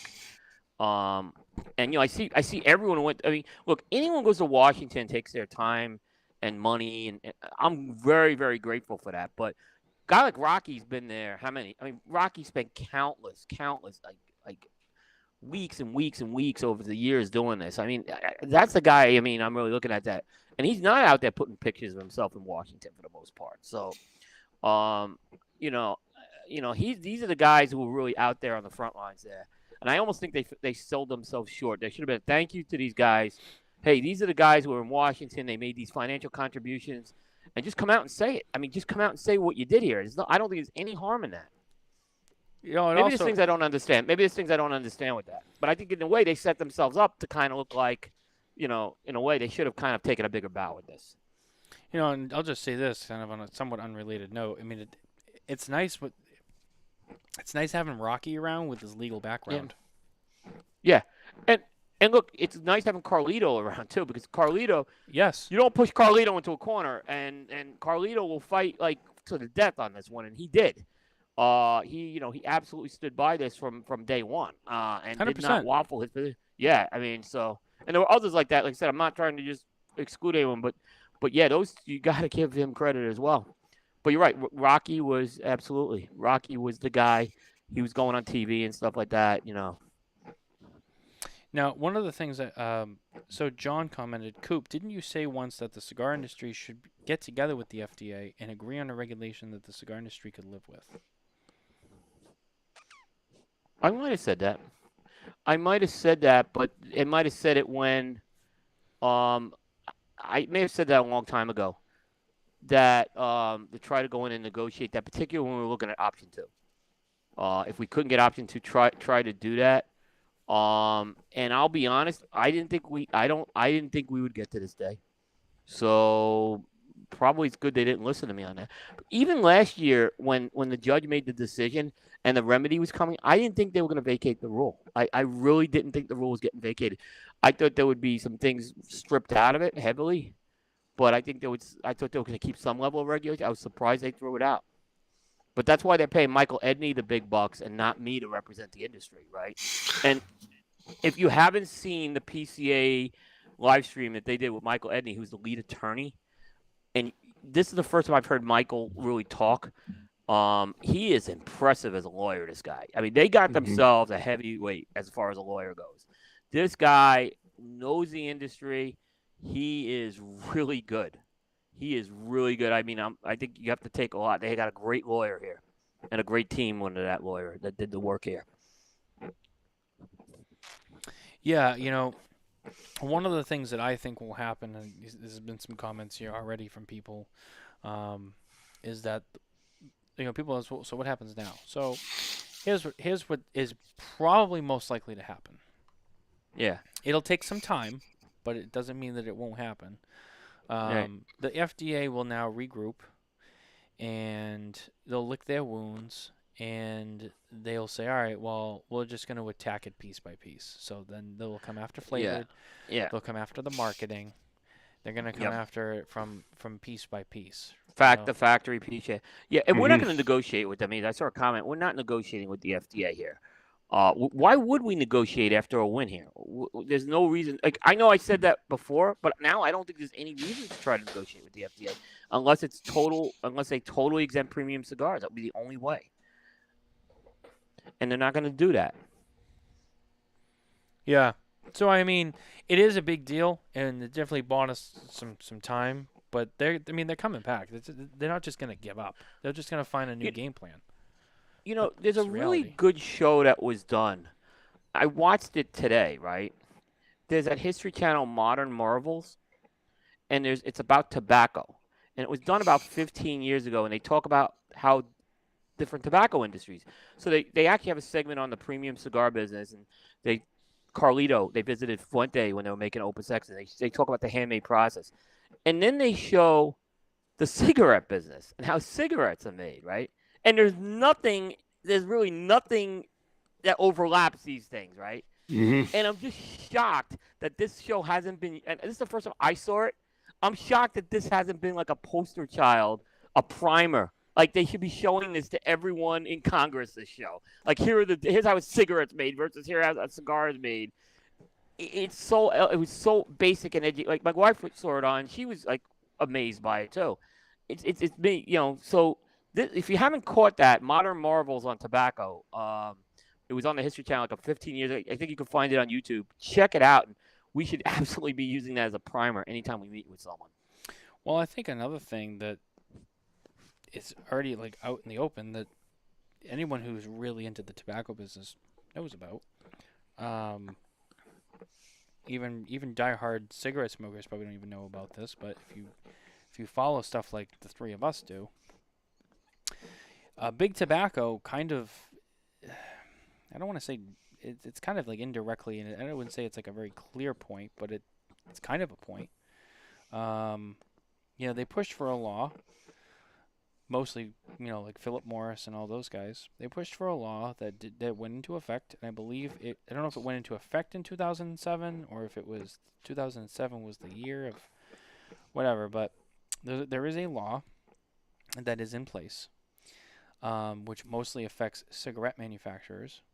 That does state that moving forward after that date, which, like I said, it was like 2007. And Coop, I know you know where I'm going with this. But they have to disclose every ingredient and everything that's in their product. So if they put stuff in the tobacco, they treat the tobacco, which anyone who's been around long enough knows that cigarette tobacco is not just tobacco that gets, rolled That's up what and this packed. show is so powerful. Yeah, that's why this show is so powerful when you see this. Yeah. Cigarette tobacco is treated. It's pumped with chemicals. It's not just they don't just grind tobacco and put it in a thing and send it out. There are things that are done to the tobacco, and it's what makes it so addictive, and it's also what makes it even so much more cancerous. And what's interesting about that is because, okay, so you have to disclose everything that's in your cigarettes. Well, how many new cigarette brands have come out since then? Don't worry, I'll wait. Don't worry, I'll wait. Yeah. Yeah, the answer is... It's like none, right? None. Or one. None. Yeah. Maybe one, but it's none. Do you know why? Nobody wants to disclose what's in there. Well, yeah. No, and I'm not gonna go, and if no one's going to go through it, what does that mean? Marlboro Reds has no more new competition. Mhm. That's why they did it. So that is something that's already in law. That's something that's already out there. It already exists. Now, that right there is like a piece that one could use to be like, all right, when you make that argument about all tobacco products and like how is cigarettes different from premium handmade cigars? Well, first of all, there's a law in place that pretty much already admits in a way that cigarettes have shit in them that, you know, has to be disclosed, and no one really releases new stuff because no one wants to talk about what they put in there. Meanwhile, premium cigar manufacturers have nothing to hide. Like, this is our tobacco. We grow it on our farms. They'll show you the whole fucking process. They'll tell you all about it, how it's aged, fermented, how it's rolled, and all that. We got nothing to hide. Cigarette manufacturers a little bit more tight-lipped. Like, well, you know, we make stuff, you know, but they don't really want people to know what they do with that tobacco because it's bad. It's very bad, and it's one of the primary reasons why it's a very different product from premium handmade cigars. Yeah. I put the link. I just put the link to that show in the comments if people want to see it. And Matt, this show exactly shows what you're talking about. I mean, this show, I don't know how it's been buried for 15 years and not like talked about by the industry, because it was really. Like I said, I think we all, if you watch the Carlito piece, it's pretty elementary. We know a lot of the basics with that, but the cigarette piece was the one that really struck me, the contrast with that and how they present it, and they do it in two different parts. You know, they first do cigarettes, then they do cigars, and you just come out of that and you'll it's unbelievably educational for someone who may not because there's always this confusion that cigars should be regulated like a cigarette, right? And then they tried to regulate cigarettes like you regulated any pharmaceutical product, and it's just it's not the case. You know, it's like beating a dead horse, but it's all true. It's all true stuff. Everyone's ever watched Hand Rolled. You can watch it for free. You know, go on YouTube. Watch Hand Rolled. It's on the Coop site, by the way. You can go to the sidebar and watch it. It's. I mean, then they talk about this issue, and they talk about OTP, other tobacco products, versus premium handmade cigars. There are, what is the number? It's like there's like 600 something thousand handmade cigars made, premium handmade cigars made like what, every month or every year or something like that. No, it's more than that. I no, it's like every something like that. Like every month, like I don't know, something like that. Or it's like 64 million. I don't know, something like that. But but they also say that in the same breath, that's as many cigarettes are sold every hour, every day. You know, it's yeah. So it's not even a blip on the radar compared. Yeah, like exactly. I mean, you're talking about like our industry as a whole is like a wet fart in the premium. I mean, in the cigarette business. I mean, what they do. I mean, and they do it so differently, and they do it the way they do it so that they can sell that many cigarettes, because anybody knows anybody, you know. Cigarette smoking is a bad habit. It's something that people, you know, they can't live without. They can't, you know, there's nothing great about smoking a cigarette. You know, people do it because they have to, not because they want to. Some want to. But cigar, it's again, it's Carlito said it best in Hand Roll. He was like, you're talking about comparing a chimpanzee to a dolphin. Like, they're both mammals, but like, they're nowhere near the same thing. One lives in the ocean, one lives on land. And the bureaucrats just don't want to see that. All they see is like it's tobacco, so it's bad, and it's all the same, and they don't want to push the difference. They know there is one. Yeah, it's a narrative. They know there is one, but they just doesn't fit their narrative. So they loop it all together just to make it easy to push through. Which, you know, fortunately, this judge called him out on it. Yeah, and we got a comment here from YouTube. Philip Morris has a higher environmental, social, and governance score than Tesla. That's all you need to know about this country/government. You know, and there's a reason why, you know, big tobacco is what it is. I mean, you're talking about $1 trillion industry. I mean, it's one of the biggest industries in the whole world. The cigarette business. It's completely different. I mean, go over to in terms of the scope. I mean, here in the United States, I mean, there's a lot of people that smoke cigarettes, but it's not what it used to be. You know, even like 20, 30 years ago. You go to like Europe and Asia, there's still a lot of people that just smoke. Like not everybody. I mean, they're getting better, but especially like Asia. Almost everybody smokes every day. I mean, like you know, you look at other parts of the world, and it's like it was here 30 years ago. I mean, everyone fucking smokes. It's a massive industry. Yeah, and what happened is the FDA thought they could do this one-size-fits-all thing, right? So they lumped cigars and pipes in with alternative products, and they tried to do it the same way as cigarettes. And what's key about this decision is that now when they have to go back and try to regulate premium cigars, they can't lump it in anymore. No. Because the premium cigar piece was the piece that was struck out. There's other deeming rules for some of these other, and I'm not sure where pipes fit in with this, by the way. I'm not really 100% sure where pipes fit in with this. It's true. I don't have an answer. I'm not saying yes or no, but that was a question I had a little while ago I was thinking about. But yeah, as far as, you know, we're not going to be lumped in with the vape stuff anymore. No. Because now they have to go out individually. Yeah, vape. Yeah, premium cigars should be premium cigars. You know, vape is its own fucking thing. I believe that cigarettes should be their own thing, especially considering it's such a strong industry in itself. Pipes, it's a good point. And you'd hate to see pipes get taken away. But pipes are probably, I would say, the most similar thing to premium cigars. You know, out of all those things, really. It's not the same. I'll admit it. It's not really the same, but it's kind of the closest thing. The tobacco is different, but it's not the same exact tobacco as cigarette tobacco. Yeah. It's definitely not manufactured the same way, I should say. Yeah, there's still a lot of natural properties and whatnot to pipe tobacco that just does not exist at all in cigarettes. Yes.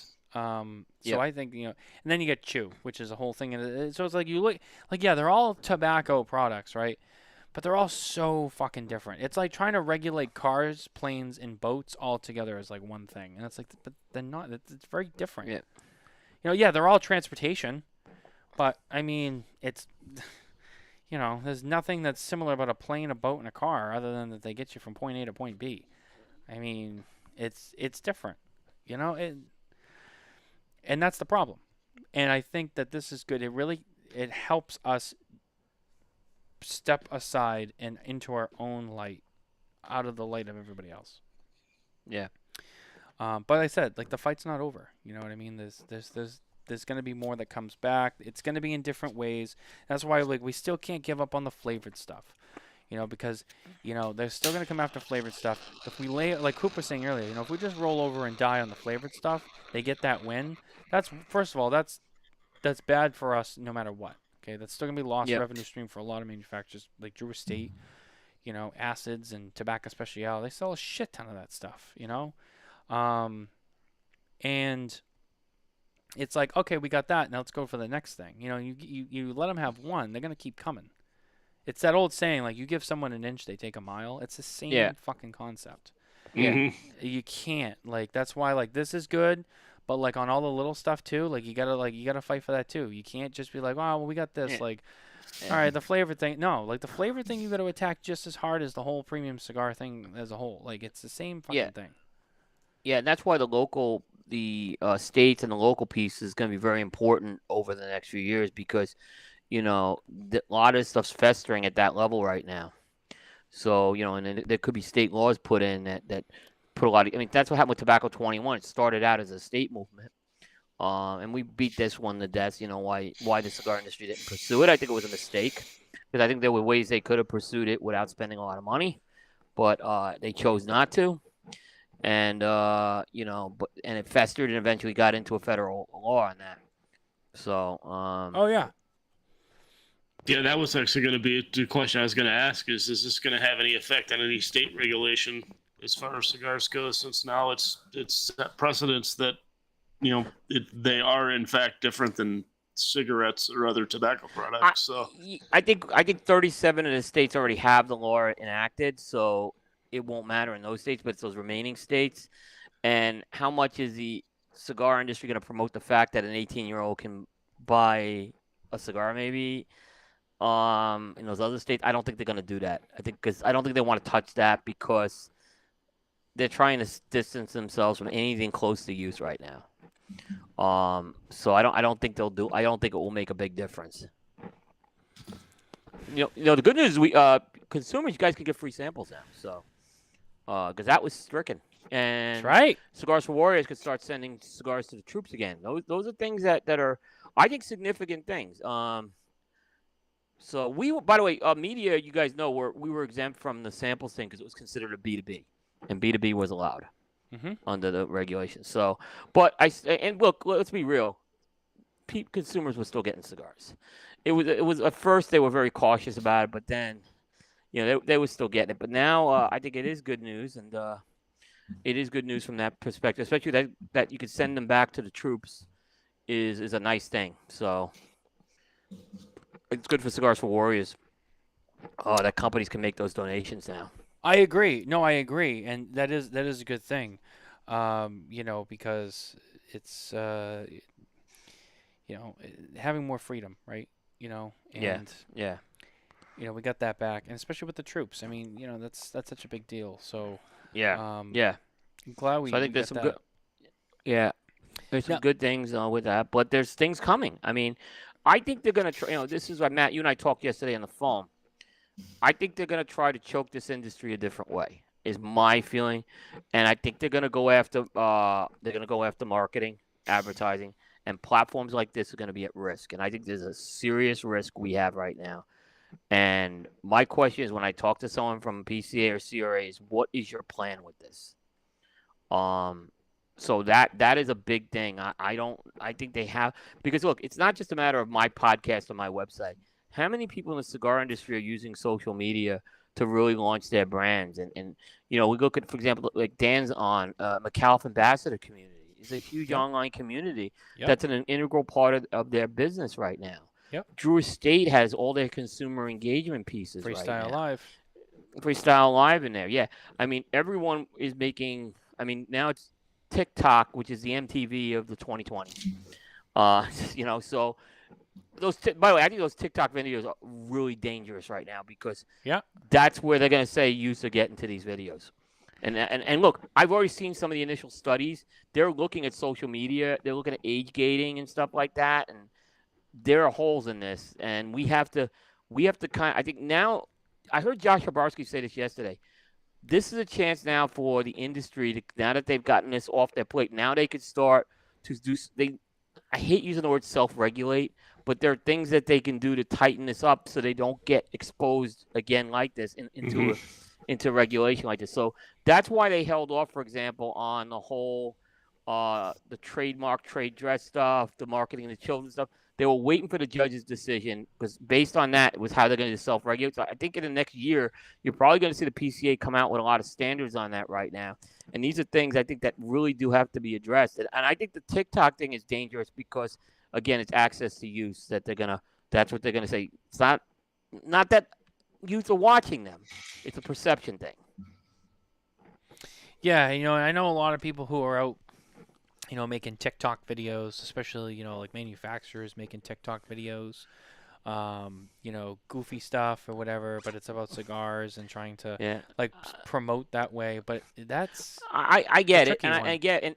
And why do they do that? They do that because they're trying to get a younger demographic, and I've heard people say that. I'm like, don't say that, okay? Don't say that. It's like going to a store to buy a gun. They're like, what are you doing? I'm going to kill some children. Like, whoa. Don't say that out loud. Yeah. Wow. You know what I mean? It's like, fucking, what are you doing? Like, you're just... Yeah, and if you don't think they're watching this, in the nicotine study thing I put up on Coop this week that shows that the FDA is looking at some of this stuff, there are references to Cigar Coop in the references, by the way. So if you don't think they're looking at our stuff, you're crazy. My stuff was listed as a reference in there. So particularly there was something around CI's Cigar Fest that they pulled as a reference point. So they are looking at this stuff. Don't say they're not looking at this stuff. We really do have to do a better job at that, and that's important that we now have this opportunity to kind of really show we have our act together. And unfortunately, there's people in the industry who we just want to have fun. That's the excuse I get. Yeah, the time to regroup is now because I mean, it got vacated. So like you said before, they're coming back. as strong as they've ever come back. So now, I mean, we have to circle the wagons and figure out how to fight it from every angle, and everybody's got to get along. Yeah. So when they Well, I was gonna say, go ahead, Coop. You go first. Okay, I'm sorry. So I've heard this argument, particularly when a lot of the controversy came up about marketing to children. Okay, and the argument that I heard and I heard this from a lot of people. I heard it from Pravada because Brian was on our show and he said it, and I understand where he was coming from with some of it. Well, these are sold in places where you can't get these products. Like if there's an LCA shop, they can't walk in. A kid can't walk in and buy that. Yes, but these cigars are all over social media, is what I'm saying. So, and it's not age controlled in a lot of cases. So the perception is that kids could see this. I know it's not perception is reality in a lot of cases, though. That's what the perception is right now of this, and that's where I think and if they come after social media, that's why I'm saying I think this is very important that the industry's got to get their shit together right now on this. Otherwise, it could be a bad result we could see with this. If the FDA regulated that you can't put cigars on a social media platform anymore, this industry would be in big trouble. This industry would be in big trouble. Oh, it would be huge because that's how everybody gets the word out now. Yeah. Social media is huge for the industry. I saw some guy put up a post up. Matt knows. I'm not gonna say who it was, but he was like trying to say, when was the last time you looked at Cigar Aficionado? When was the last time you looked at a blog? Like, okay, but I guarantee you that we take those mediums away, it has an effect on brick and mortars. There's no way it doesn't. If all those mediums went away tomorrow, it would have an effect on brick and mortars.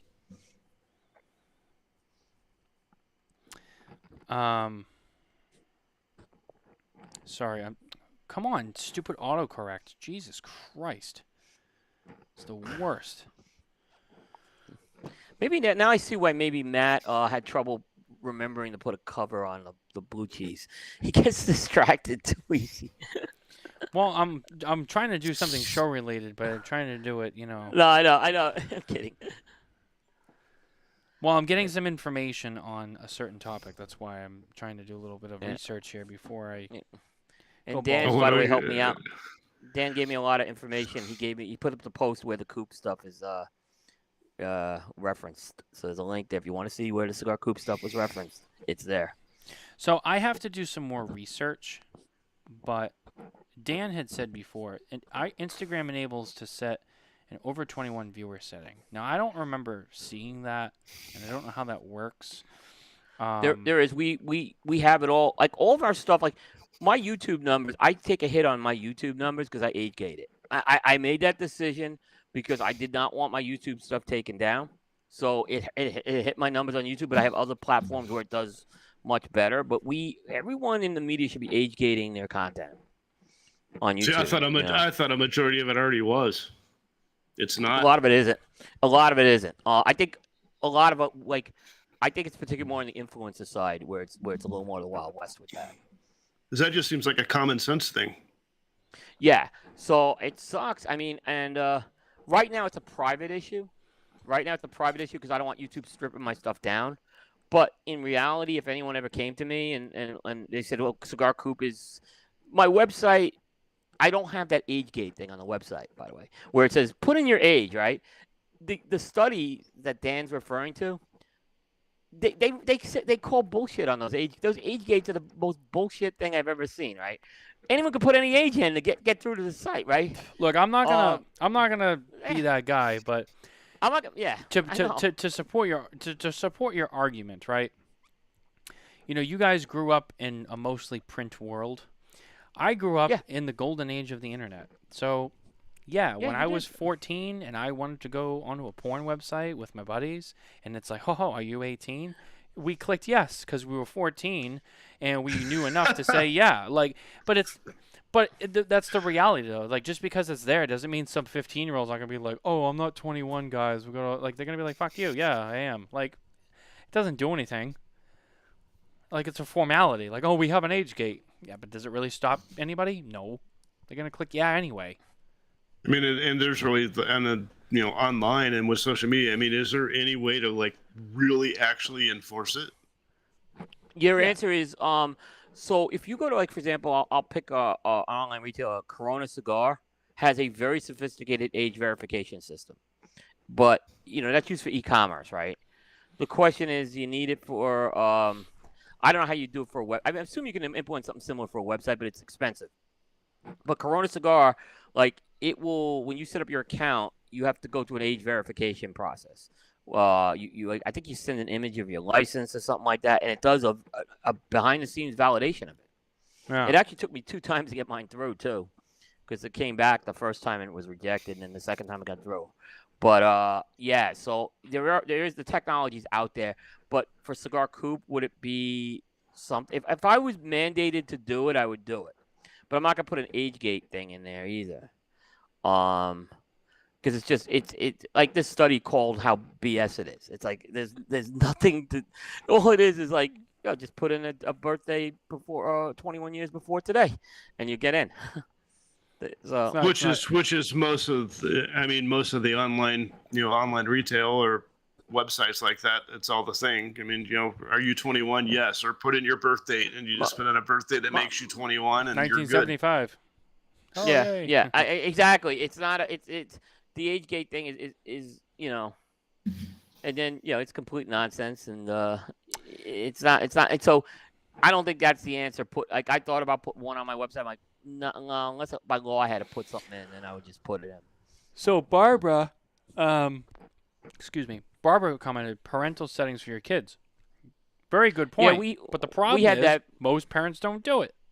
Yeah, we had it on our router for years when my kids were younger.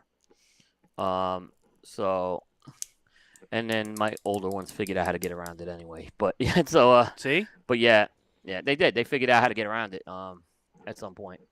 But we had that for a while. I mean, it wasn't. And actually, the problem was it was actually too restrictive the way we had it set up for my kids. So, but yeah, that's another option too.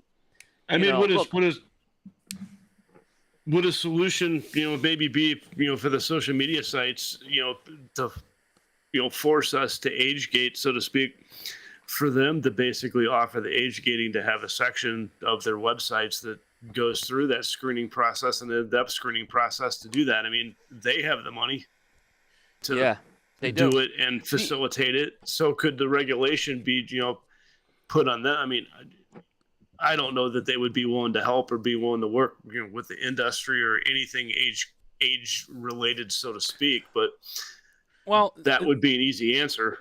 Facebook and Instagram are pretty good about certain things. I'm not saying that they're great. There's a lot of stuff that you won't see on there. You go over to Twitter, it's like the Wild West over there. I mean, they got flat out porn on there. It's nudes, like and they allow it. It's not like it's restricted and people just haven't got caught. Like, they allow it. It's out there. Like, your child could just download Twitter, make an account, like a 12-year-old. I mean, these kids are smart now. I mean, our niece is 9 years old. She knows how to use a tablet, better than we do sometimes. It's like she could go on Twitter, make an account, do the whole thing, and just be searching, and she could see whatever is out there, and there's nothing stopping her. Here's where it gets a little tricky, because they talk about this in some of these reports that Dan was mentioning. So the idea is, if cigar industry wants to put an ad on Facebook, right? They can't, because it's tobacco related and Facebook won't allow it. But they have workarounds. So how do you do the workaround? You give it to an influencer, and the influencer puts it up on their page, and there's not necessarily it's on a personal page, and now suddenly everyone's accessing that content, right? Through the influencer, where there's not age gating involved with that. So this is, like I said, they're seeing these patterns on social media. If you think you're hiding stuff, it's not. This report was very telling, and it's scary. This is why I think it's very important that some of this stuff the PCA is doing needs to get ahead of the curve of this right now. There's some serious stuff coming, and that will have bad influence on this industry if it's allowed to continue. Mm-hmm. Mm-hmm. Yeah, there's Carlito, by the way. Here he is. And by the way, big thank you to Carlito. We haven't thanked Carlito. We did earlier, but we'll thank him again for doing what he did, for standing by this. Yeah, that's right. That's right. But that's why like I said, when I've had conversations with people about, the PCA is overstepping No, they should have been on top of this stuff years ago about the kids stuff. Because the idea is no one wants to market this stuff to kids, and no one's intentionally doing it. I'm just saying there's ways you can get around putting up a Facebook ad, and suddenly it's out there, and then it's going to be seen. So I think this is why we have to get hold of this stuff earlier. It's true, and we need more manufacturers like Carlito who are outspoken and are not afraid to say, hey, this is what we should do, this is what we need to do, this is who needs to be involved, and you guys are right. It's a great time to regroup. Yep. And get everyone together, get everyone on the fucking same page, and be like, this is what we got to do. All right. Yep. Cut the bullshit. Like, all right, we got this one. This gives us time to regroup. And get ready for the next storm, because there's gonna be another storm. This isn't like I see people go on Facebook like it's over, like World War II ended. It's like no, it's not over. But this is a good win.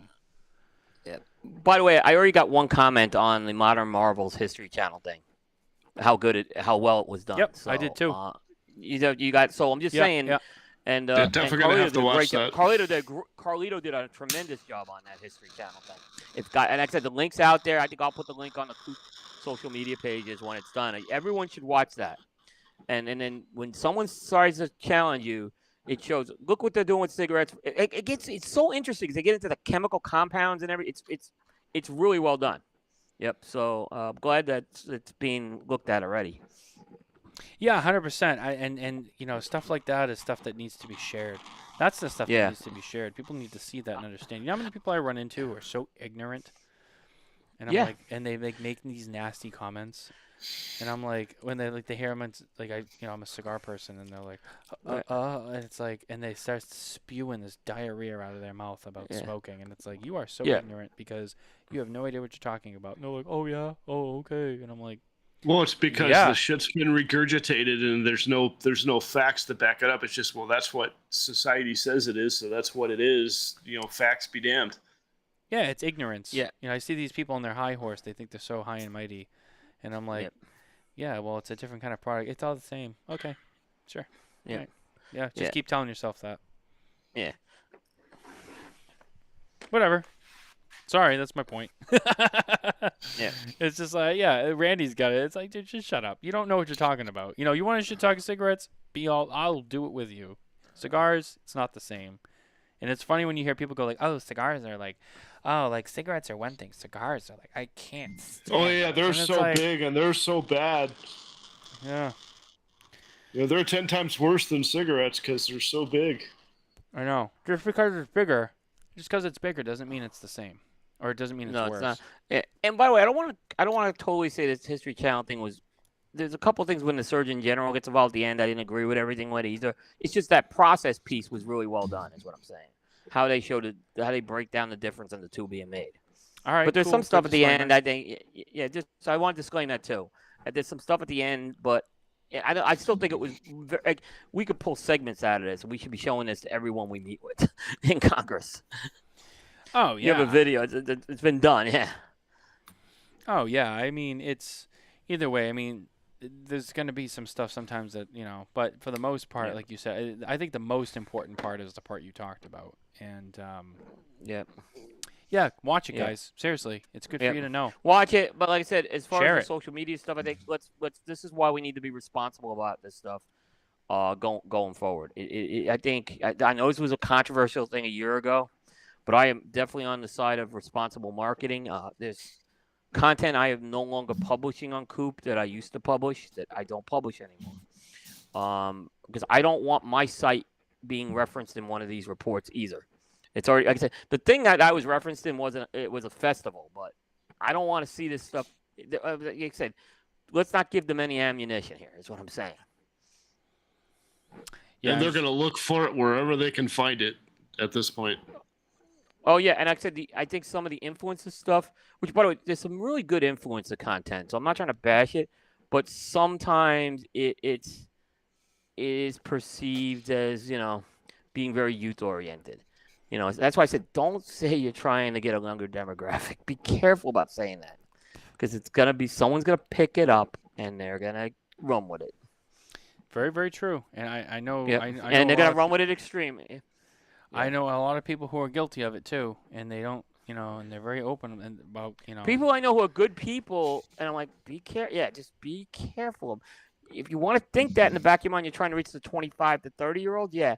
But if you say you're trying to reach a younger demographic, it could be perceived as 16 to 19, and we don't want that. So.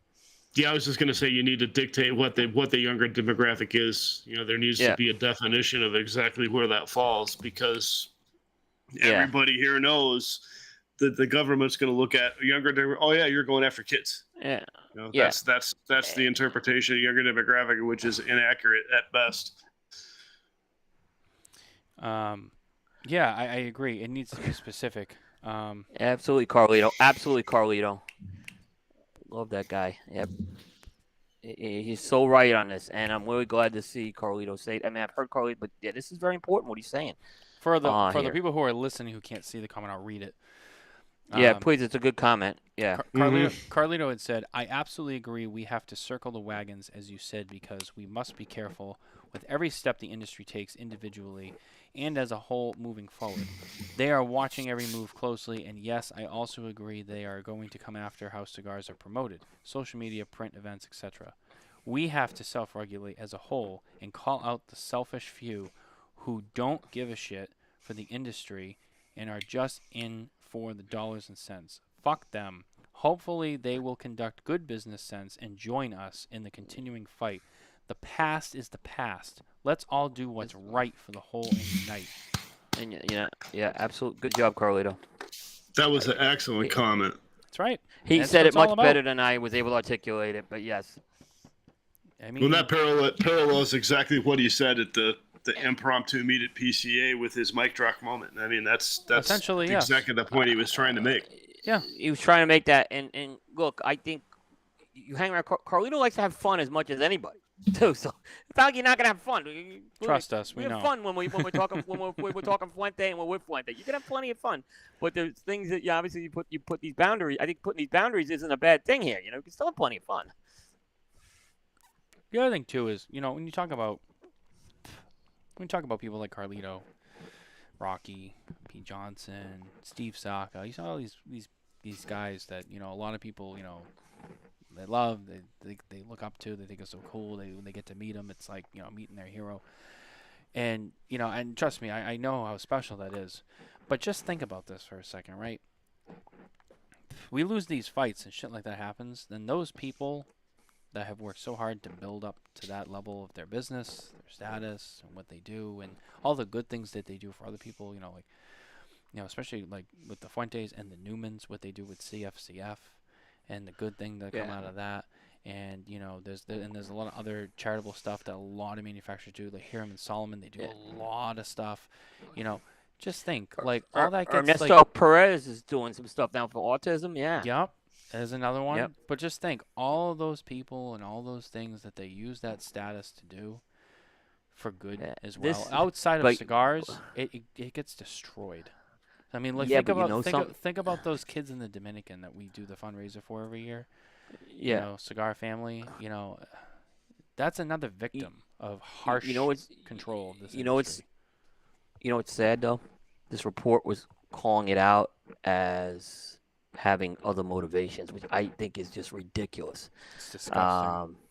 It's disgusting how that report, like said, there's an implication that they're doing it to try to. No, when you do something with Cigar Family Charitable Foundation, there's nothing about cigars, right? Like when you went there, right? Mm-hmm. You don't. It's not about cigars. You don't have a cigar there, by the way. You're not talking. There's no mention of cigars. You get there and it's about the foundation. It's about giving and what this is all going for. And I think that's why it was really important that, you went down there, you did some coverage of it. I've gone down there half wheel. We've done coverage of this, and we'll continue to do coverage of this because we want to. And when we do this, there's no mention of a cigar in those reports. So no, none at all. Nope. We spent some time with Lizette Perez-Carrillo at the show, and we wanted to talk to her about the L's for Autism program that Carrillo is getting involved in. And we thought it was important. And again, it's not. We weren't really talking cigars at that point. We're talking about like what these commitments are, and these are genuine commitments. And I saw that report, and I'm like, I saw that study, and I was just my blood boiled when I saw some of that stuff. It's just, but that's how they're coming after us right now, unfortunately. Yeah. And the shitty part about it is too. I mean, if people actually go down there and actually see the conditions that these people live in and what these charities are actually doing for them, I mean, if you couldn't get on the bandwagon to support it, there's something wrong with you. So when we went I down, agree. when we went down in Coop, I'm pretty sure you probably got showed this too.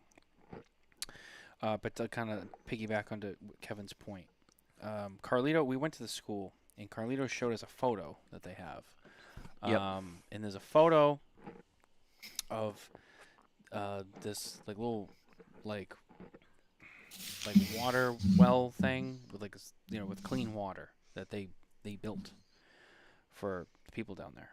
And he told me, he goes, we built that with clean running water because when we first came down here, we saw all these kids. They had no shoes, they had no clothes, and they had these giant bellies. And at first thought, you're like, oh, they got these fat bellies. They probably eat a lot, which I guess is great for poor children.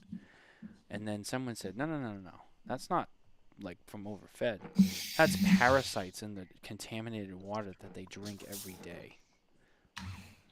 And you go down to that school now, and you see those kids. Yeah, they don't look like that anymore. Yeah. I've gone into a few of the interior regions of Nicaragua outside of Esteli, and I saw poverty in Honduras too. And I've seen poverty like I've never seen poverty before. It's a very eye-opening. I've been to Cuba too, and I've seen some of it in Cuba, but more so I think in Nicaragua is where and Honduras is where I saw it, and like it's scary. I little things that you take for granted, like basic shelter is not even available for some of these people. It's heartbreaking to see some of that stuff. Like when we were just down in Honduras this year, you go down the Pan America Highway and you've got, a 8-year-old standing, at a speed bump in the middle of the Pan America Highway selling a bag of muffins that they made that they literally need to sell that to survive. That it is just, it's heartbreaking the conditions that these people have to live in. And as much as it's heartbreaking, I'd love to bring my kids down there someday when they're old enough to understand, to show them like, this is what life is like for other people.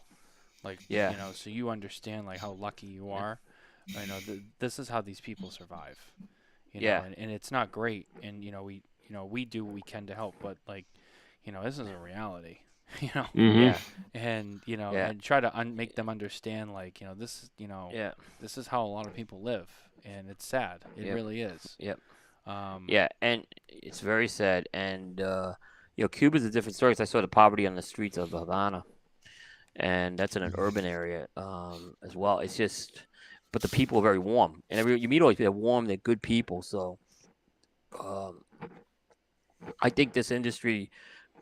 I've said this. I don't think there's when it comes to a charitable cause, I think this industry rallies like no other industry does. And when I hear someone say it's for selfish motivation, that's just nonsense. That's just nonsense.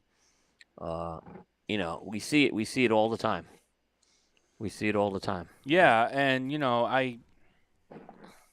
I think that getting back to the point is just you see what a lot of people have done for these charities and other people, and there's people who do stuff for St. Jude, there's people who do autism, these impoverished people, and all the good that comes out of it, and a lot of these people, these brand owners and people who like own these companies or work for these companies, and we're fortunate that we know a lot of them pretty well, better than most of like the average consumer does. We can tell you firsthand, like, the business aside and like, public appearances aside, on personal levels, these are great people, and they do care about other people, and they do use their business. And it's one of the things that I've always said this, one of the reasons why we do what we do with CFCF for years is because I said from day one, if I'm successful enough to turn smoking tobacco into a big enough platform where I can get people together to do some kind of charity, give back, whatever it is, I'm going to do it. I said that from day one before anyone knew who the fuck I was, and we did it. You know, and I'm not trying to pat myself on the back. The point I'm making is, you know, through the cigars and this community of people who are doing the same thing, you know, you get people together to do something good. And what brought us all together? Premium cigars. We all just like to hang out and smoke cigars and have a nice time. And most of the people in the community and in the industry are great people, and that's what made that possible, really. And you know, it sucks. The point I'm trying to make is it sucks when you see these, you know, these studies done and these organizations and the government, and they just put like this fat label on everybody, like, oh, they smoke tobacco products, they're pieces of shit. That's essentially what it says. And it's like, really? Like, okay. We do more for underprivileged people than a lot of people. Yeah. A ton. And it sucks. Like that, you know, this community gets labeled that way. It's well, because it goes gross. back to the whole thing that it goes against the narrative that they're trying to push. Yeah. It's like, oh my gosh, they can't do it. It's tobacco. It's bad. They can't do anything good. And it's just, that is complete and total bullshit. It's like, oh, God forbid we help people and it hurts your narrative. You know? Yep. It's, sorry, I didn't mean to go on a rant, but it's true. And that's really what's a piece of the problem, you know, is there's a lot of goodness in this industry. And like Coop just said, you know, you get this blanket statement of like, oh, and it's like, it's sad when I see stuff like that happen. So again, that's what this is really all about too. I mean, it protects our love of the leaf. It protects the good that comes out of it. It protects, you know, just our freedom to just, you know, be able to have a cigar and just enjoy life like we all do every day. I mean, you know, and we're not out there hurting anybody. You know, I was always raised that this was the greatest country in the world, and you could do whatever you want here. And you know, as time goes on, you see shit like this, and you're like, I'm not hurting anybody, you know. So that's my rant on the FDA thing, really. Anyway, so Coop, do we move on to the other big news story from this week? Up your call. Yeah, let's do it. I don't want to. Yep. I don't want to beat the horse too dead on this one, as much as it is important. Yeah. All right, so this is something a little bit different. This is something unique. We don't really see a lot of. And some of these people are here, and they'll be interesting. Some of you may or may not heard this. You can read about it at smokingtobacco.com, and I guess you can go to cigar-coop.com too. It's only fair. He's here. He's only fair. I have to say it. But you can read about it on both of our websites. All Saints Cigars and Micallef Cigars have unified their sales team. Now, to be clear, it's not a merger. The companies are not merging together. There was no buyout. So it's not like that. They're not combining the companies. What they've done is they've combined their sales teams. And Mickey Pegg, founder and co-founder and owner of All Saints Cigars, will now be the head of the unified sales team between the two companies that will still, business-wise, operate individually for their own personal gains and interests. But there will be a unified sales team that helps to drive the sales for both brands. Coop, we talked a little bit about this the other day. Dan Thompson is here with us, as you can see. Has his comments. I'm sure he could chime in on this. Mickey does watch the show from time to time. It's too bad he's not here tonight, because it'd be cool to By the way, we will have Mickey and Dan on prime time on Thursday night. So, nice. So we'll really go in depth with this. But I think we can give some thoughts on this too. Certainly.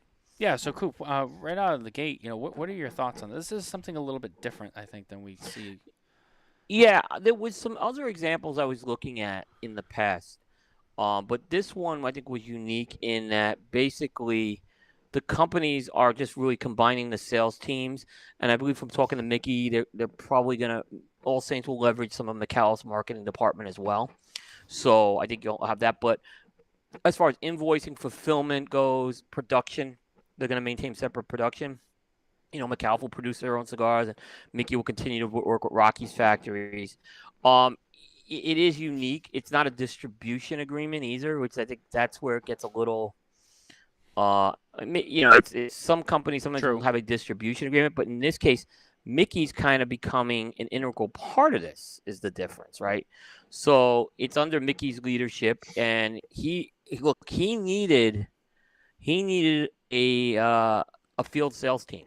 He really did. I mean, I think if you had to say what Mickey was one of Mickey's, I don't want to say struggles, but one of his challenges he had is he did not have a dedicated sales team, and nor was he in a position to build a dedicated sales. It takes many years to do that. I've seen companies try to do it too early and kill themselves doing it. Right? I see companies go out of business because they tried to do it way too early. So in this case, I think this was a very smart move. And at the same time, Mickey is an absolute, as far as national sales managers, VPs of sales go, he has got a very, very strong resume on this, going back to his CAO days. Yep. So now Micallef, which has built their sales team, it's still a younger sales team because the company's only been in business, 6-7 years, right? So it's a younger sales team. They could benefit from Mickey's experience right now. It's a unique situation. I haven't seen this situation happen quite like this. There's been a couple of other cases it's happened to it, but not quite like this. So it's always, but I think it was also received very well. I think particularly consumers seem pretty excited about it. So when the consumers were excited about it, 'cause I think these are two companies people really like. They're popular companies. I think they're both growing brands. How can you not be excited about this? And I'm just excited to have the opportunity to cover this and see where it goes. And I think I'm the glass half full guy on this thing. I think it could be very good for both companies. Yeah, I agree. I mean, and Dan commented, as growing boutique companies working together will help both companies realize our goal. Yeah. And it's interesting. I mean, you're banding together. You're using your resources of two companies together for the benefit of growing both businesses without having to buy one out, have a distribution agreement, and all this other stuff. Just kind of like, hey, we're working together. And I know Dan is a very outside the box thinker. Yep. I think I like to think, based on my conversations with Dan and how well I know Dan, Dan has a very extensive background in the tech industry. He worked for Microsoft for like 20-something years. And I know that industry is obviously very like that. They're very forward-thinking, and it's just how they work. And I think that's a tool that Dan has used in this industry. And this is a good example of that. Trying to think outside the box to find something different to do.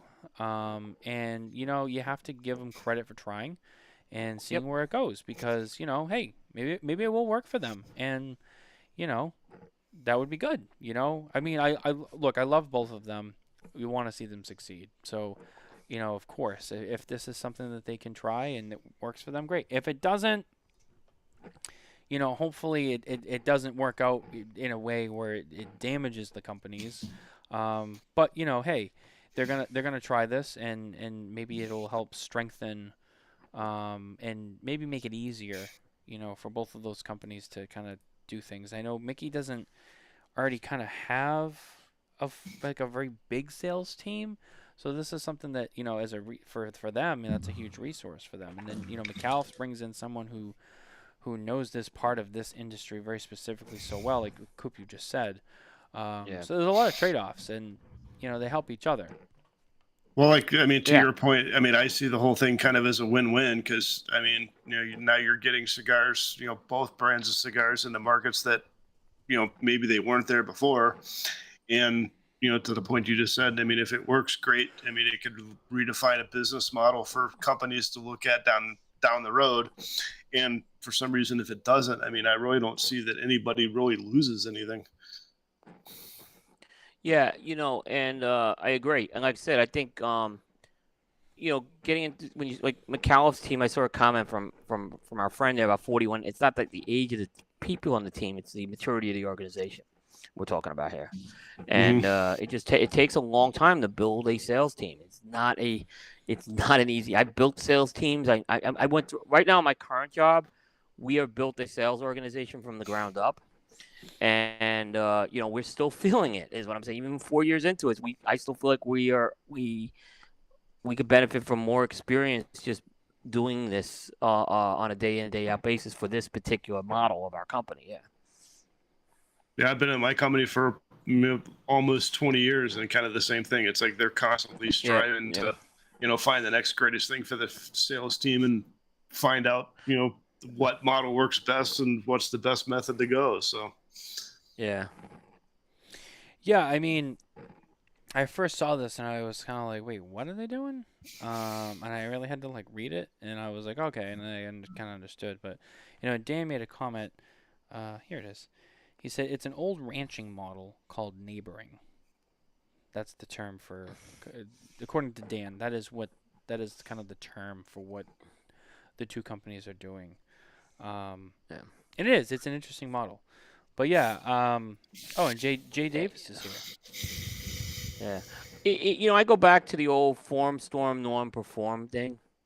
So you could look at where both companies are in that process. I could think maybe Micallef's getting to the norm piece right now, and certainly I think maybe All Saints is not quite there yet. So I always kind of plug in and see how you can get to that perform piece and what can you do to close the gap to get to perform, because that's ultimately where you want to be. Jay Davis. So what you're saying is Mickey won his role at Micallef in a poker game 4 of a kind? I don't get it. I don't get it either. I don't get it.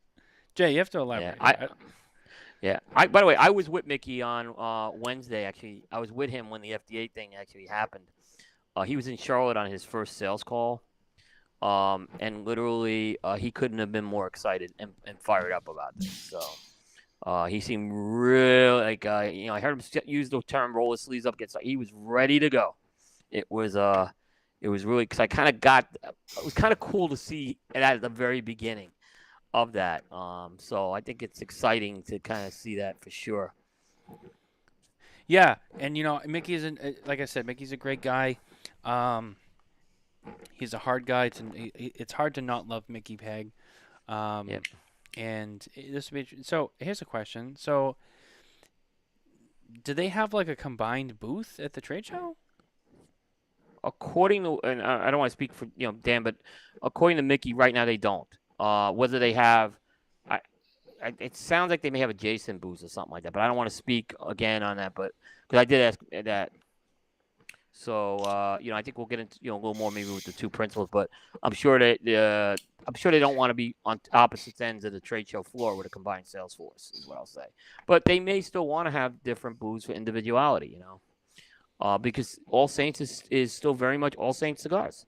It's not Micallef Cigars. The Micallef Cigars is not All Saints Cigars. There's different stories behind that. There's a different tobacco story. There's a different branding story. So, but I think at the same time, if you're going to have a common sales team, the booths need to be very close together. So I'm sure they're going to have to work at a minimum with that. Yeah, and Dan said... I remember seeing that on Yellowstone. The 4-6 Ranch. Dan said we are working with PCA to finalize. Our goal is a booth to feature both companies. Okay. There you go. I mean, Drew State's done it for years with Hoya. I mean, and Hoya's always had the individuality in there. It could happen. I've seen that, so it works. But you want to have your sales team. I think the key thing is in these situations, like I see the broker. I don't know if you've seen when brokers go to the trade show. They're bouncing around like a pinball machine. They're all over the place because, and it's challenging for them at times because they're trying to be in two places at the same time.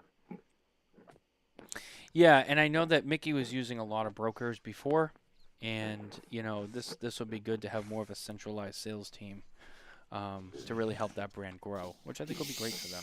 I think it's a good. I think it's a really good thing because I think All Saints.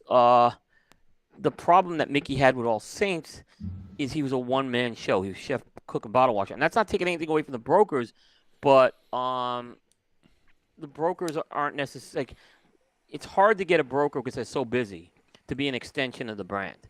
And I think now what you'll see with All Saints is that the sales team at Micallef will be an extension of that brand. So when your rep walks in there, they're representing, both companies there.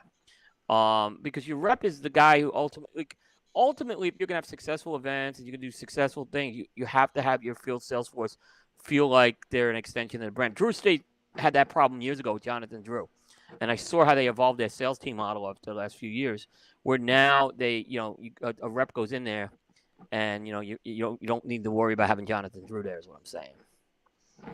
Yeah, that's a good point. That's a really Yeah. good point. What was I gonna say?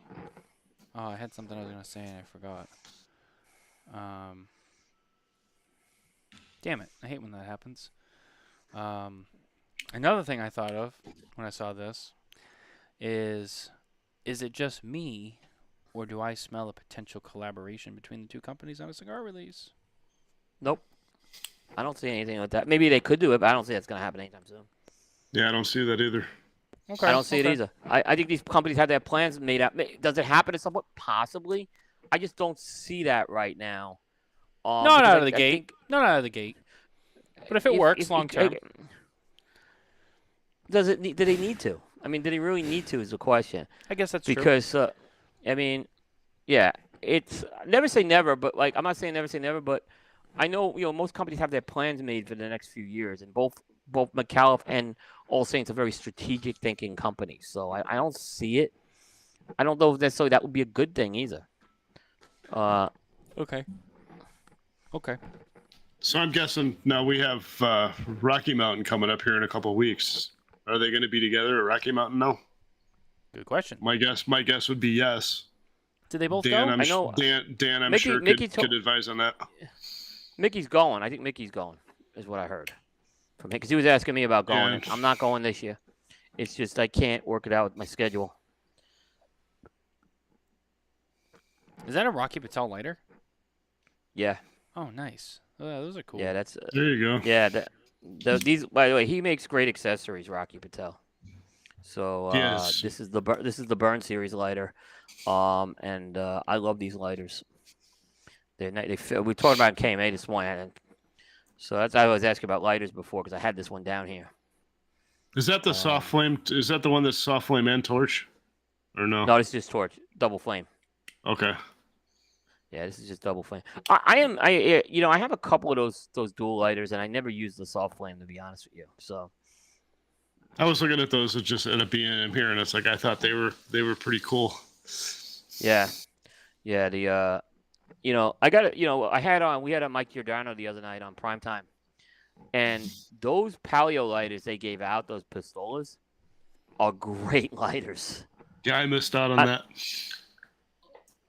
You had to use your media. You had to use your media credentials. That's key. Use your media credentials. But no, they are. I'm sure you could probably get one from Joe. They are. I mean, I've been using this a lot, and it's just very. I mean, I probably used this lighter the most since I got back from PCA, and it's just working, performing great. Me too. I've been using this a lot. It feels good. It's got a big tank. It feels like it's not a cheap lighter either. I feel like it's a very durable light. I've dropped it a couple of times. It's been fine. So, I drop lighters a lot. So. Yeah, it's nice, and it holds a lot of fuel. Like it does, and it uses the fuel very judiciously. So it's not. It's very. It doesn't burn through your tank. Some of those lighters I've seen burn through a tank pretty fast. Like I filled this up before the show because it was actually starting to finally get low. So you can't really see like the fuel line there, kind of, sort of. Like I said, I don't want to out of focus myself, but like all of that's just full fuel. Yeah. That's all fuel. That's a lot of fuel. Yeah. And I like that style lighter too, where it's angled. It's just the convenience factor of it is huge. It feels good in your hand too. It's easy to manipulate. Yeah, they definitely like I said, they definitely I think did well with this. It was a great thing that they gave out at the opening party too. Yeah, it's true.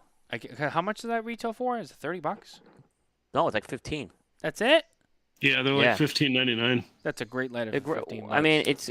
I mean, don't take it on your plane. Just unless you're gonna put it in your check bag, but don't take this on a plane. Nope, that's not legal either, Coop. Well, that's what I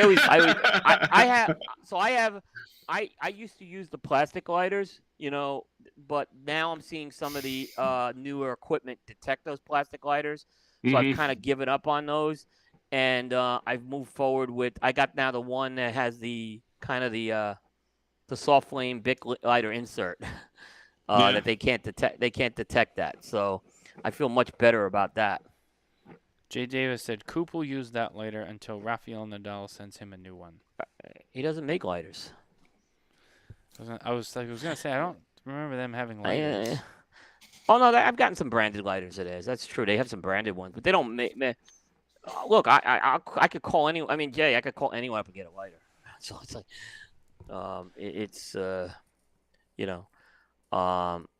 I mean, except DuPont, right? I tried with Les. I did try with Les, so I ain't gonna lie.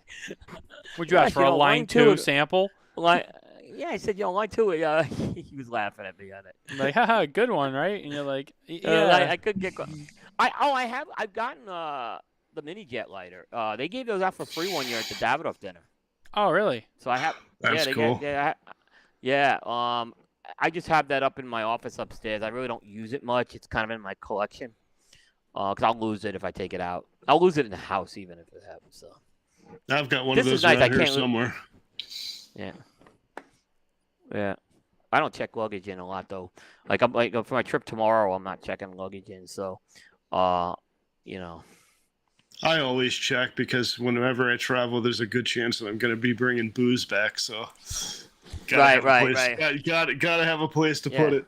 No matter where I go, I bring booze back. Yeah. Kevin, are you going to Rocky Mountain this year? Yeah. Okay. Yeah.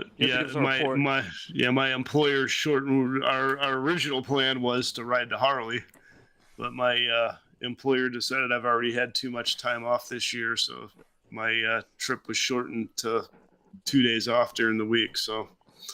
Yeah, I have a trip next month, so it's like I'm going to Texas next month, and I am driving for that one.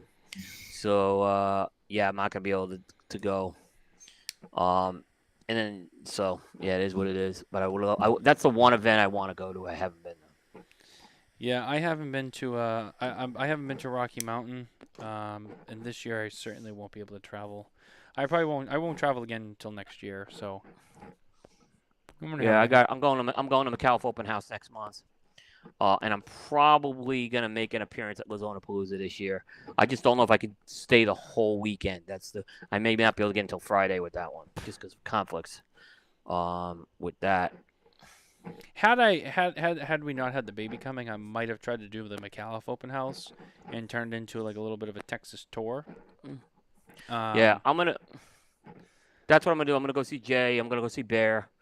And I'll go to Micallef, obviously. So I'm going to be able to go see a lot of things. Yeah, I'm driving to Texas, Jay. And then Nicole actually mentioned, coming up in September, the New England Cigar Expo. Yeah, I would love to have gone to that one. Again, it's just I have to, and that's going to be interesting how that. I think they're going to do a good job with that. Yeah, I'm glad they're putting some of these things later in the year now. So yeah, it's just every year I'll just have to pick and choose what I'm doing, and just go from like next year. I think I'm going to enter Tabacco, but I'm pretty sure that's what I'm trying to plan for that. We'll see what the budget holds with that, but it's in the plan for next year. Yeah, Inner Tabacco is on our list as well. It would be nice to go next year. We'll have to see what the events for the year and all that looks like. Oh. Yeah, my wife. I'm not coming to hang out with you, Alan. No, I'll be at Micallef. I'll be over at the Micallef thing, but I'm going to do other things that week there. I mean, I know you guys have meetings and stuff that week too. Yeah, Alan. So Coop's got shit to do. He's got people to see.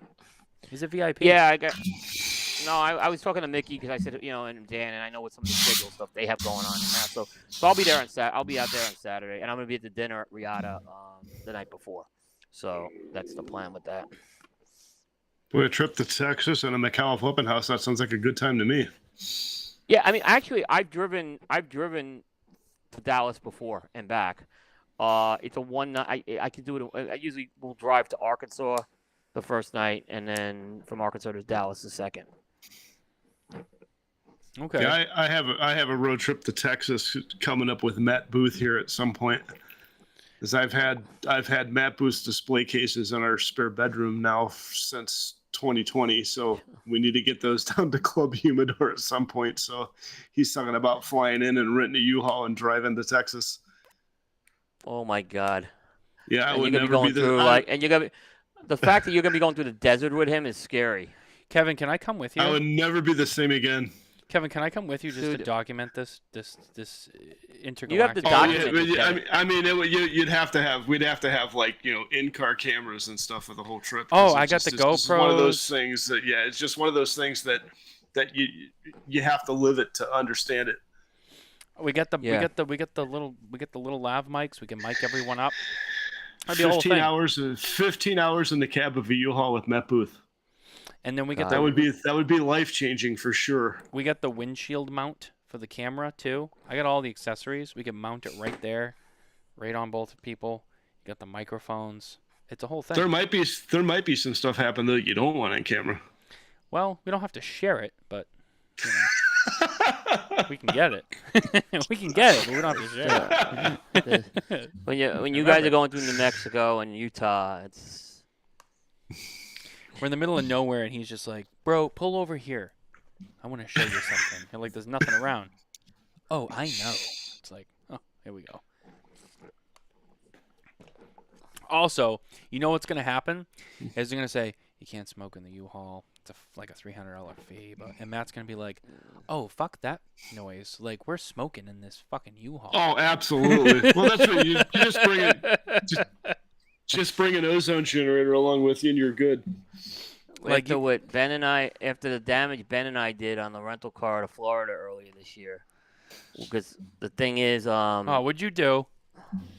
no, I don't like the windows open when I'm driving. So you hotbox? Like I just the wind kills. I hate wind in a cigar, so I hate it. So hot box. But I'm that's what it's called. see, I'm spoiled. I'm spoiled because I have the sunroof. So the sunroof, I will keep the sunroof open with it. We I didn't. mean, have that sunroof smoke's in this got to car, go so- somewhere, you know. You just don't want to be. It went on the seat. It went on the seats. I not only did I Ozium born, I had to have that car interior detailed when it got back. Like you did it on your own, or they had to do it and you paid for it. I paid for it. Like Yeah. my son told me, basically what they do is the rental car places at the airport, they just take it to a car wash, right? But they charge you for it. They're gonna charge. So he said that's what they're gonna do, and then they.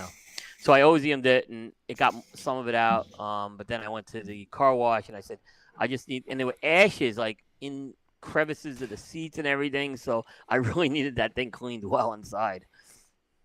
Barbara said, "Do I get to go?" And I'm like, "It's not that she's not invited, but I don't think she would want to go." Why would you want to go? Yeah, that's the question. Would you want to go? Yeah. Yeah, would Yeah. you, Barbara? Would you want to be involved in that in a U-Haul Yeah. with those two clowns for Yeah. however long that takes? Ay. I think, by the way, I think my son may be going to Club Humidor this weekend. He's in Austin. I know they're going down to San Antonio tomorrow. So I think he may be going to Club Humidor. I know he's looking for some places. It's a great lounge. I've been there once, and I mean, what a cool place. Yeah, because he was asking me for places. So. But going back to your rental car thing, I'm friends with a guy here in town that drives for Uber, and he's had a couple instances where he's had a fair vomit in his car. And he used one of the ozone generators that basically realtors use to put in a house to get smoke smell out of a house and whatnot. He says, I put that in my garage. He goes, pull the car in the garage, put the ozone generator in the front seat, crack run the cord out the window and plug it in, run it overnight. And he goes, you can't smell anything in it the next morning. It literally gets everything out. Dan Thompson said, "Kevin, freight service, not U-Haul." Yeah, but Dan, that would eliminate the experience. Yeah, there's no adventure in that. I know, Dan. Like that's like, oh, okay, that's cool, but like, where's the think story? 15 hours of man love. I mean, think about that, Dan. Where's the story? Where's I the? would use I like a Dan hire freight. That's I don't even because lift that's Coop. That's because I don't want to. that's I because don't you wanna couldn't lift last stuff. more than 20 minutes in a car with Matt. It's not even that. I don't want to lift anything. I don't want to lift anything. I don't want to people lift doing that for anything. me. You know, that's the thing too. Matt will fly in, get the U-Haul. He'll make you load him up. He'll get in, and he'll ride with you. You're driving, just so you know. Listen, and then I drove you Jose get there, Blanco and around Matt in goes, front- Kevin, unload this freight, while he stands there and shoots the shit. I just went through this with Jose Blanco. So I know. Oh, that's right. You were Jose's little chauffeur for a day. That was nice. I was Jose. Yeah, that was but- great. So I was following you the whole time you guys are going around town. I was like, hey, I know where that's at. I know where that's at. What's funny is he thought he had this Mexican restaurant planned out, right? And it was in Tucson, right? Because otherwise, I would just ping you and said, "Hey, where's the Mexican restaurant?" But then he found this other one, which was right near, and that one you turned out was Kevin approved. So, but yeah, but I also was a chauffeur for my dad for a while when I was in college. So, I kind of know the drill. It's not a fun job. Well, Jay Davis said, I made it 25 minutes in a car with Coop. Despite what people say, he's a good driver. What do people say about you, Coop? I'm an aggressive driver. Well, I am too. But I live in Boston.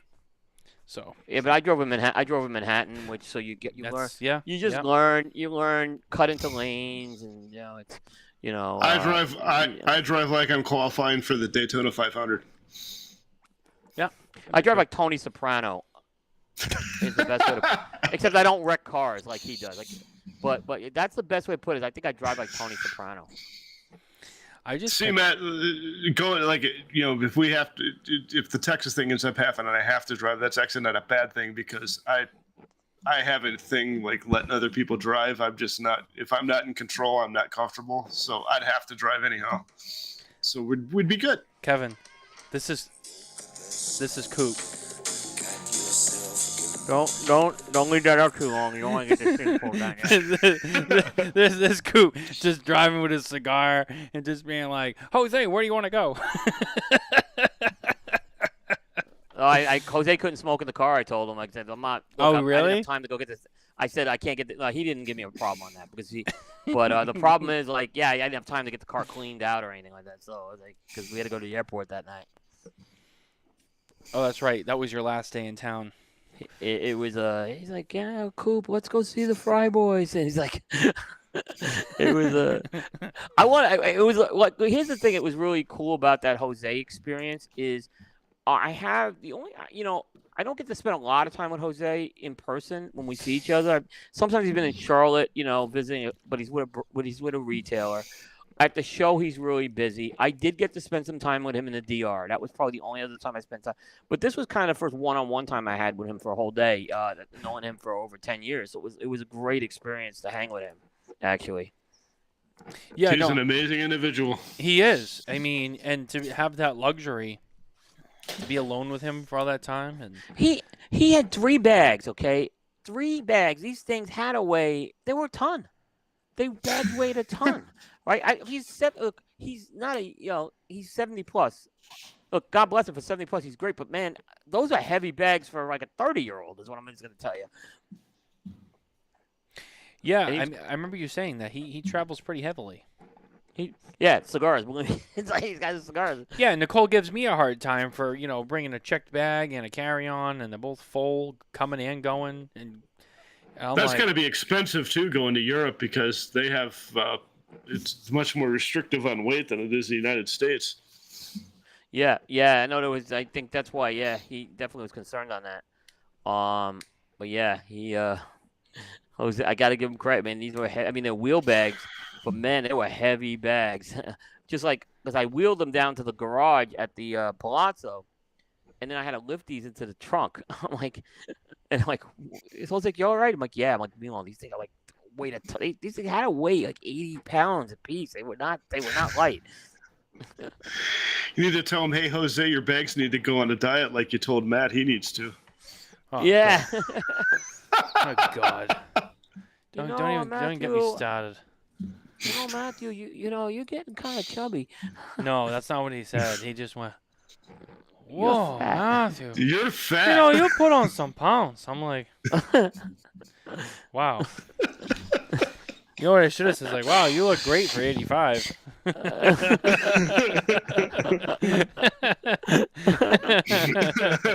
I mean, I'm like, okay, gee, thanks. You know. Yeah, it's Jay Davis, funny I how- spent a day with Jose and Frank Seltzer with Ernesto Perez Carrillo a few years ago. It was an awesome time of fellowship. Yeah, I did it with Carlito and Jose a couple years ago. Pro Cigar, right before Pro Cigar. It was amazing. Yeah. Well, yeah, it's a little unique. Like I said, there's not a lot of opportunity. Look, when Jose's at a trade show, Jose knows people in the industry for forever. Like, and believe me, his time is really fragmented. That's why when he called me up saying, "What are you doing this day?" I said, "I'm in, Jose. Whatever you need," because he doesn't normally have a lot of time. I mean, he's like, he walks into he's like the mayor, because he's so well respected. But then, he's getting pulled in a million different directions too. So it was really good to kind of have that time. Jay said Jose is skinny because all the years he was running away from dinosaurs. Oh my God. That's a good one. That's a good one. I hope One of my Carlito, favorite ones to Carlito tell- saw that. So he could One say, of my favorite ones to tell people of age is like, wow, it's like you're around when dirt was invented. well, that's how I feel about the two of you. I mean, Oh, everyone got quiet. Look at that. Because it wasn't funny. Yeah, it's not funny when it's at your expense. You and Boy Wonder. Boy Wonder. God. He's older than me, but he looks like he's half my age. I was surprised when I heard that. By the way, I didn't really get his reaction because the Micallef All Saints thing. I mean, he must have just been thought he won the lottery when that happened. Wait, say that again? Sorry, I was reading Jay's latest comment at my expense. Boy Wonder must have been. I have a Hawaiian shirt older than that, and I'm not lying about that. It just didn't fit me. Yeah, you missed that part, Jay. But no, it's what was I just saying? I lost my train of thought now. Something about Boy Wonder, the Micallef thing? Matt- Oh yeah, Boy Wonder. Oh yeah, he's got to be thrilled about this Micallef All Saints announcement. I mean, this is, I'm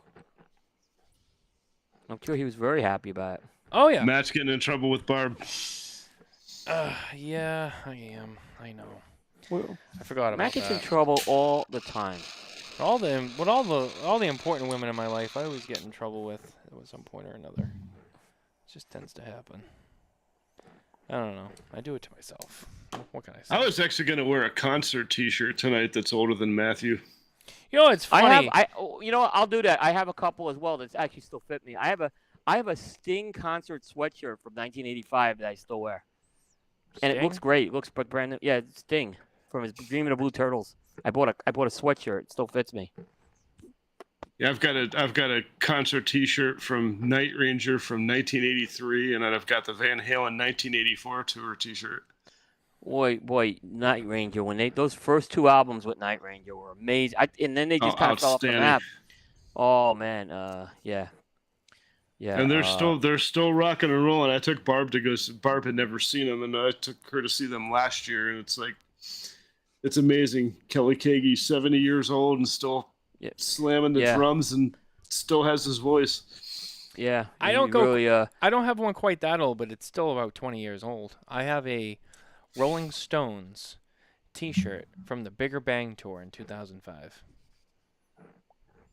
I don't know if it fits me though. I was a lot skinnier back there. I've never seen the Stones live. Me either.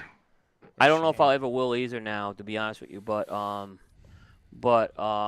mean, I've watched a lot of I've watched video and stuff of them live. But yeah, I've never seen the Stones live. So I saw Pink Floyd in Cleveland Stadium. That was cool. Yeah. I saw Roger Waters on the Wall tour in 2010, and I know it's not the same as seeing Pink Floyd, but I mean the Wall is a pretty important album too. So I mean it was cool to see a lot of those songs. Like I got to see him do "Comfortably Numb" live, that solo. Like one of the best guitar solos in rock and roll. Yeah. You get to see that live. That's pretty badass.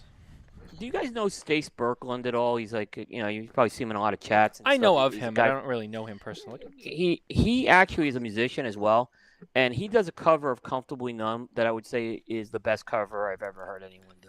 He just nails it. He plays the keyboards with it though when he does it, but it's still real. His voice is just unbelievable on his cover of that. Yeah, and Mitchell is a musician too. He plays the bass, but I've never heard him play. I'm curious to see. I how actually talented that's he the is. one instrument I've played with. I'm not saying I play the bass, but I've tried the bass. I had a bass for a while, so it's hacking. But he likes, what is it? He likes that Breaking Benjamin, right? That's the band he likes. It's Breaking Benjamin. Who, Mitchell? The T-shirt. He wears that Breaking Benjamin T-shirt. No, Is that's that not the what he one wears. He wears a not Breaking- T-shirt. No, it's Benjamin Dakota Rogers. He's a younger up and Okay, coming. I knew it was Benjamin. Okay, I Yeah. knew it was Benjamin in it. Yeah, I knew it was a Say musician. Breaking It was Benjamin. Benjamin's actually a pretty good band. They are. But no, that's Not the not shirt. my deal, but they have a huge following. Particularly I think with people Matt's age too. Yeah, Yep. one of the most unique concerts I ever got to see. I went to go see back when I lived in Ohio at the Richford Coliseum. I saw Eric Clapton. He had Phil Collins playing drums. Oh man! That was epic. What a Well, there cool was a point concert where- that was. Wow, There that was would a be point cool. where Phil Collins was the most sought after session musician in the 80s and 90s. Mhm. And he would do a lot of he would tour, he'd go on tours or guest appearances, and yeah, he was a very sought after, and he actually played drums on a couple of Eric Clapton songs, maybe a couple albums. Yeah, Behind the that Sun was album. so cool to see him live with Eric Clapton on the drums. Yeah. C. Sherman, I feel like Coop secretly loves gangster rap. I wouldn't be surprised. And Kevin still watches Duck Dynasty. And Matt was too young to have a MySpace. No. I had a MySpace. It was all decked out, old school. Like, I had the layout. I had all the different widgets. I had it all. I had my MySpace was on tap. Back The in question day. is, Matt, did you have AOL? I did. I did. Wow. Yep, I had AOL. I had AOL dial-up in 2001. I got my first computer, and I had dial-up, and I had to do the thing. We had to call, and you had to hear all the screeching sounds, and you would set it up, and then you'd go and do something and wait for it to connect. I had that. I had a MySpace. I had AIM because I'm still part of the generation that before text messaging and everything, like you had AIM and you had your away message and all that shit. I had all that, had it all set up, had it on tap. I'm not that young. I'm young, Kevin, but I'm not that young. do you remember the BBSs? No. So BBSs were the predecessor of the forums before there was internet. And what you would do is people would set up a computer that would have a bulletin. BBS was a bulletin board system, and you'd set up a dedicated computer and you'd host a bulletin board. And it was like a forum like anything else, but you dial it. It was a number you had to dial to get into the bulletin board. It was all done through dial-up, and You know what? I do remember that. I do yeah, remember I that. had one. I actually had one for a while. It was called Telefleet. I But remember it was Net a very Zero. short-lived event. It was in '83. This thing was. Netscape Navigator. Oh yeah, Netscape. Me and Mitchell were talking about that. I remember Netscape Navigator. I had that. I had that way back in the day. What else was out Jay's there? That's ICQ. accurate. Yeah, That was like the competitor ICQ. to AIM. ICQ was like the best of those. It was the most sophisticated, but it was also the least user friendly. Yep, I definitely But it was- remember that. Yeah, ICQ. I had ICQ. I remember Windows Yeah. Messenger, but I didn't use it. Yahoo had a messenger, and then it got like spam botted. Yahoo Like the spam- Messenger. Yeah, the spam bots figured out how to take it over, and it died. Yeah. Did you play Oregon Trail in elementary school? No, Oregon Trail came when I was in like high school and college, actually. I've played it. I don't think it was when I was in elementary school, but I have played it. I think I was in high school. Yeah, I mean, Leisure Suit Larry was pretty big when I was in college. I think I played that. Leisure Suit Larry. I think I played that back in the day. I did a lot of stuff back in the day, even stuff that was ahead of me, or before my time. Like I'm a very old soul for my age. Like and people close So to am me I. know. Yeah, like yeah, but you're an old soul where like you connect with the 30s. Like I connect with like the 70s and the 80s. Although I shouldn't say that. I shouldn't say Fuck that. you very much, Matt. I do like a lot of like. I do like a lot of even older music too. Like I like 40s and 50s stuff. It just depends on what it is. But yeah, Oh my God! Look at all these comments rolling in here. Jay Davis, BBs were awesome. BBS as well, yeah. Nicole said I Yeah. played it in elementary school. Yeah, I know Nicole's played Oregon Trail. Because I remember trying to give her shit about not knowing what it was. She's like, I know the Oregon Trail. I'm like, you do? I was like surprised. But she knew what it was. Yeah. They actually have a new version of it in the App Store on Apple. It's funny if anyone who has a Mac, so if you have a MacBook or whatever, built into the programming of Mac OS, I believe you have to access it from the terminal. There's a command. You have to look it up. I don't know it off the top of my head, but I know it's there because I've done this several times. If you go into the terminal on a Mac and you find out whatever it is the command is, it will open up a text-based game that you can play.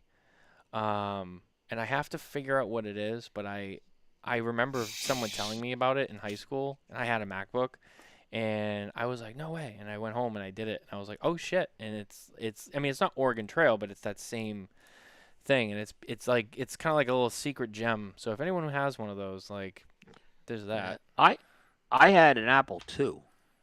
Oh, that's going So did I. I had an Apple IIc and Apple IIe. I had the 2C, and it was the most sophisticated. There weren't a lot of games for it at the time, but the games were really good that were available. They were all floppy disk based. And but there was some great games that were out on that. I went really easily as like there was like the Commodore VIX, and like this is garbage. And they had the Atari 800, decent, but the Apple IIc, I had that for about 8 or 9 years. That computer it really did well for me. Well, they were revolutionary when they came out, for sure. Yep. Yeah. Alan Rubin. When I was in middle school in computer class, every Mac had SimCity on it. Alan was like that. Alan was probably that kid in middle school that still played with kid pics on a Mac.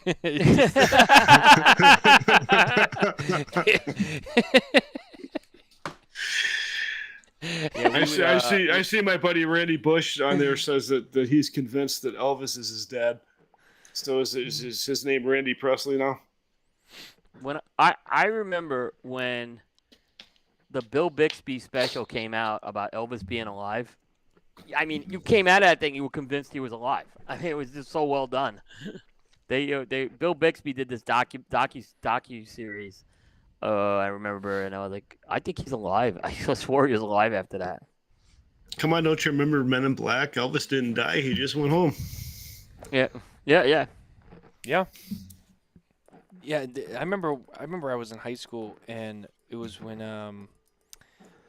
the Netflix streaming was like really first starting to take off, and I was going through my Beatles phase in like, I don't know, the 10th grade, and I got like so into it. My grandmother got me the box set and all that, and I was on Netflix one day and I saw this like documentary. I use the air quotes, documentary, and it was all about like convincing you how Paul McCartney was dead and he was replaced by some other guy that had plastic surgery and he was trained. Yeah, it was a big deal. Yeah. And I know that back then, like, it was a thing, but like I just remember watching that and being like, huh, this is the weirdest thing I think I've ever watched. It played like all the subtle clues that supposedly were on all the album covers and in the song lyrics, and Like, damn, people die. Like, people say that Tupac's still alive. I don't know. You never know. Yeah, which yeah, there's a lot of we've done a lot of on our music show. We've talked a lot about some of these conspiracy theories and stuff. And the Beatles thing's been something we talked a lot about, and it was a whole subculture of things. Alan said Elvis is dead. Move on. Jay said Elvis is alive. He's living in Macedonia with his grandfather, Jose Blanco.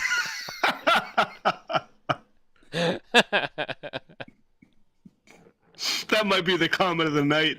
That was good. That was good. Carlito's still here, so I know he saw that too.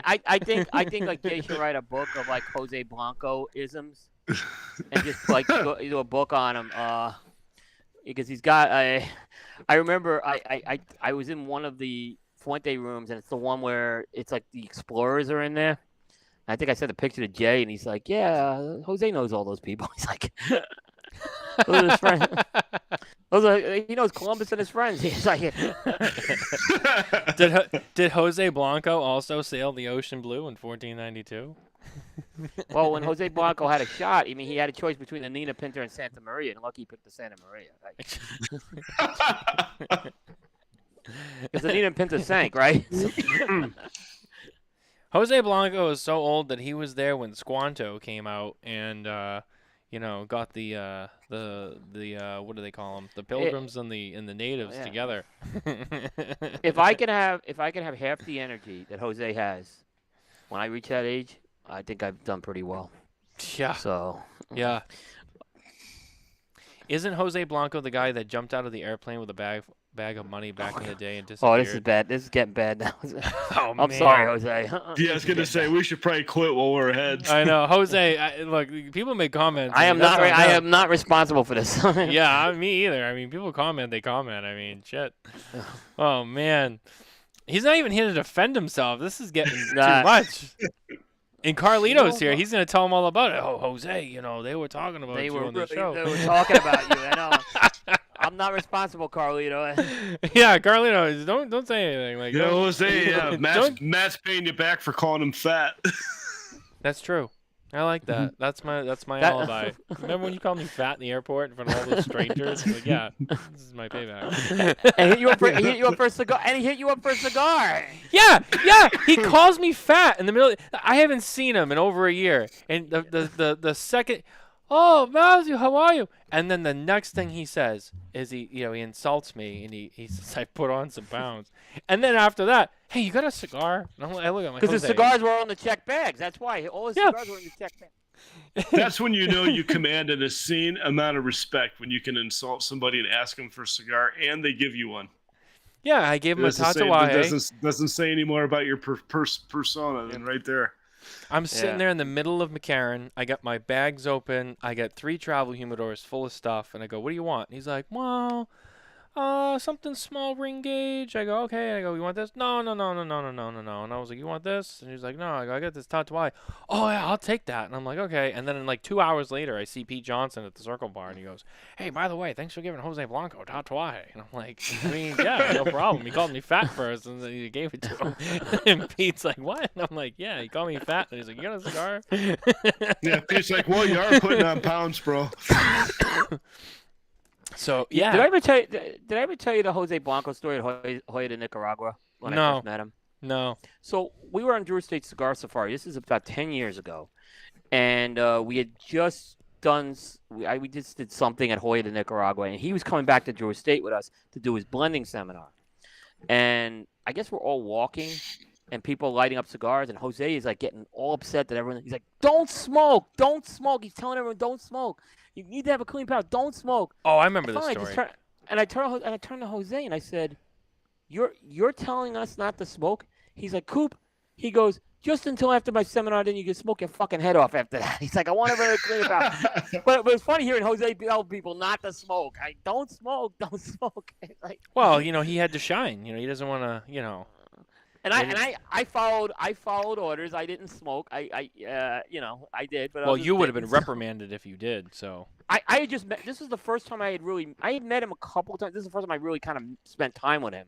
Was that 10 years ago? In fact, Emma was pregnant actually with Jasper back then too. So, because I met Emma later that week. So, maybe it was 9 years ago. I forget when it was. It was like 2013-14 time frame when Emma was pregnant with Jasper.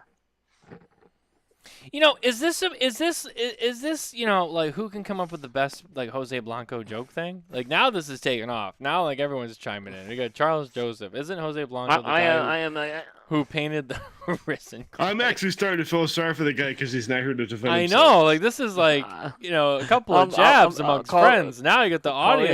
Carlito, I'm sorry. I don't know anything about this, Jose. This is getting out of hand. I'm putting my foot down. I think Jay Davis kind of triggered this whole thing.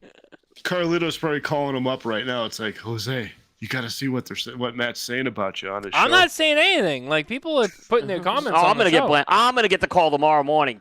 Like, look out, we got a plane tomorrow or something. I'm gonna get the call too. You know, I heard your show last night. People were telling me. No, he's gonna say people were telling me. He's like, you guys were cutting on me. I'm like. He's gonna be like, do you know how many phone calls I got about that show last night? Like, Jose, I don't know what happened. We love you, Jose. We do. I love Jose. I had to go to Jose yesterday for an important technical question, like cigar technical, not like computers, but it was I had a construction issue.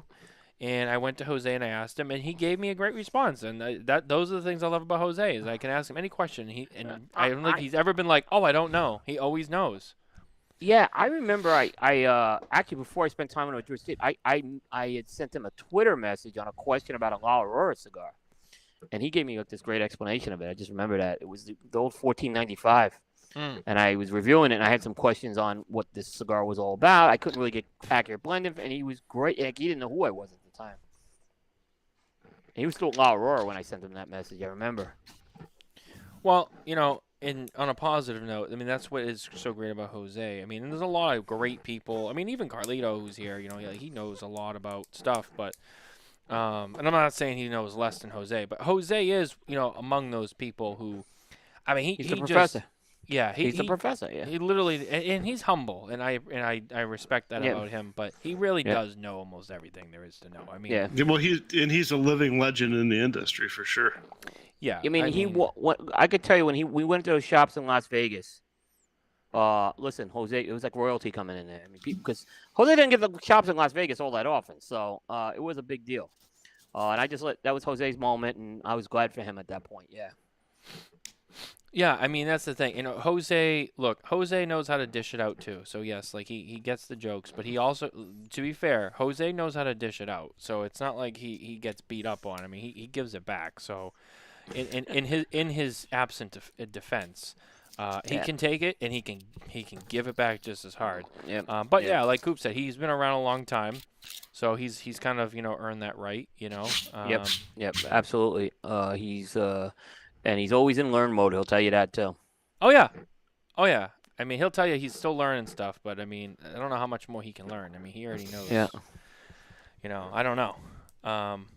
But I will say too, Jose's also one of those people where I've had certain people on the show before who have said certain things, and he'll call me and be like, like, hey, like I heard the show and like this was kind of strange, like, and when even I haven't heard about this, or like what is this all about, and I find that interesting too, because it's Jose trying to figure out, is it bullshit, is it true, and if it's true, hey, it is something I don't know, and that's cool. But anyway, that's all I have to say about Jose. I do love Jose, and he's always been great to me. He can take it, that's why we give it to him. Although I think the comments were starting to get carried away, but that wasn't on me. That was on the audience. But anyway.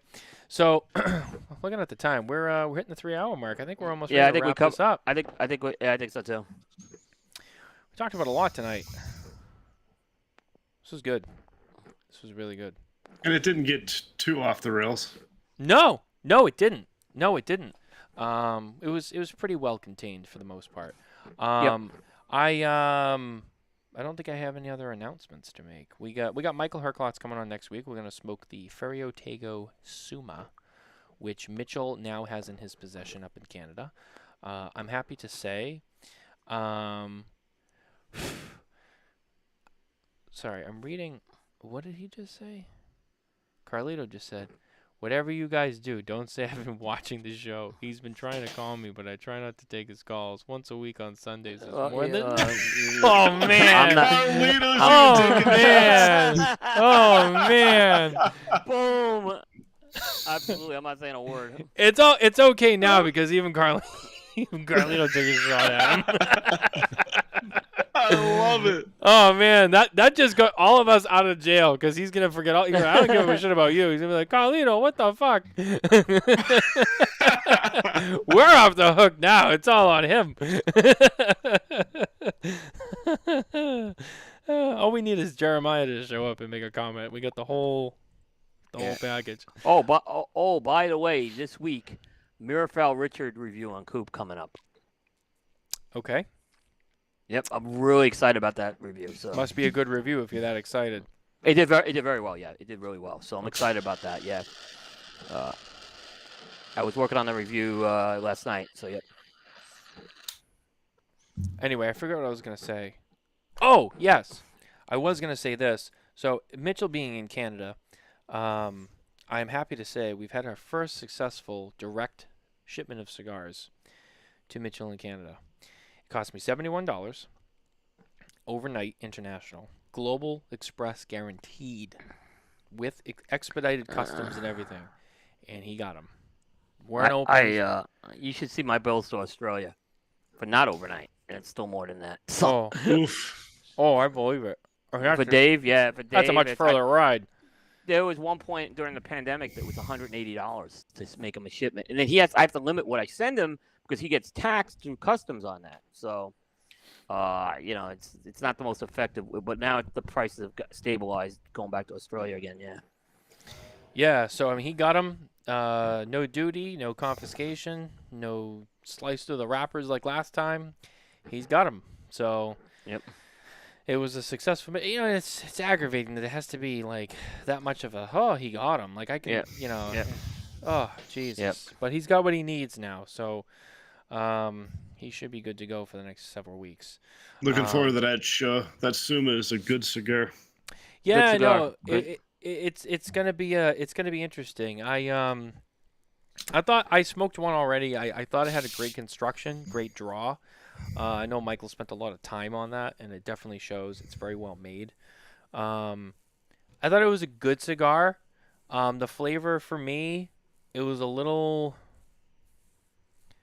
I'll be honest, it was slightly underwhelming, but I only smoked one, so I don't know. I have to smoke another one.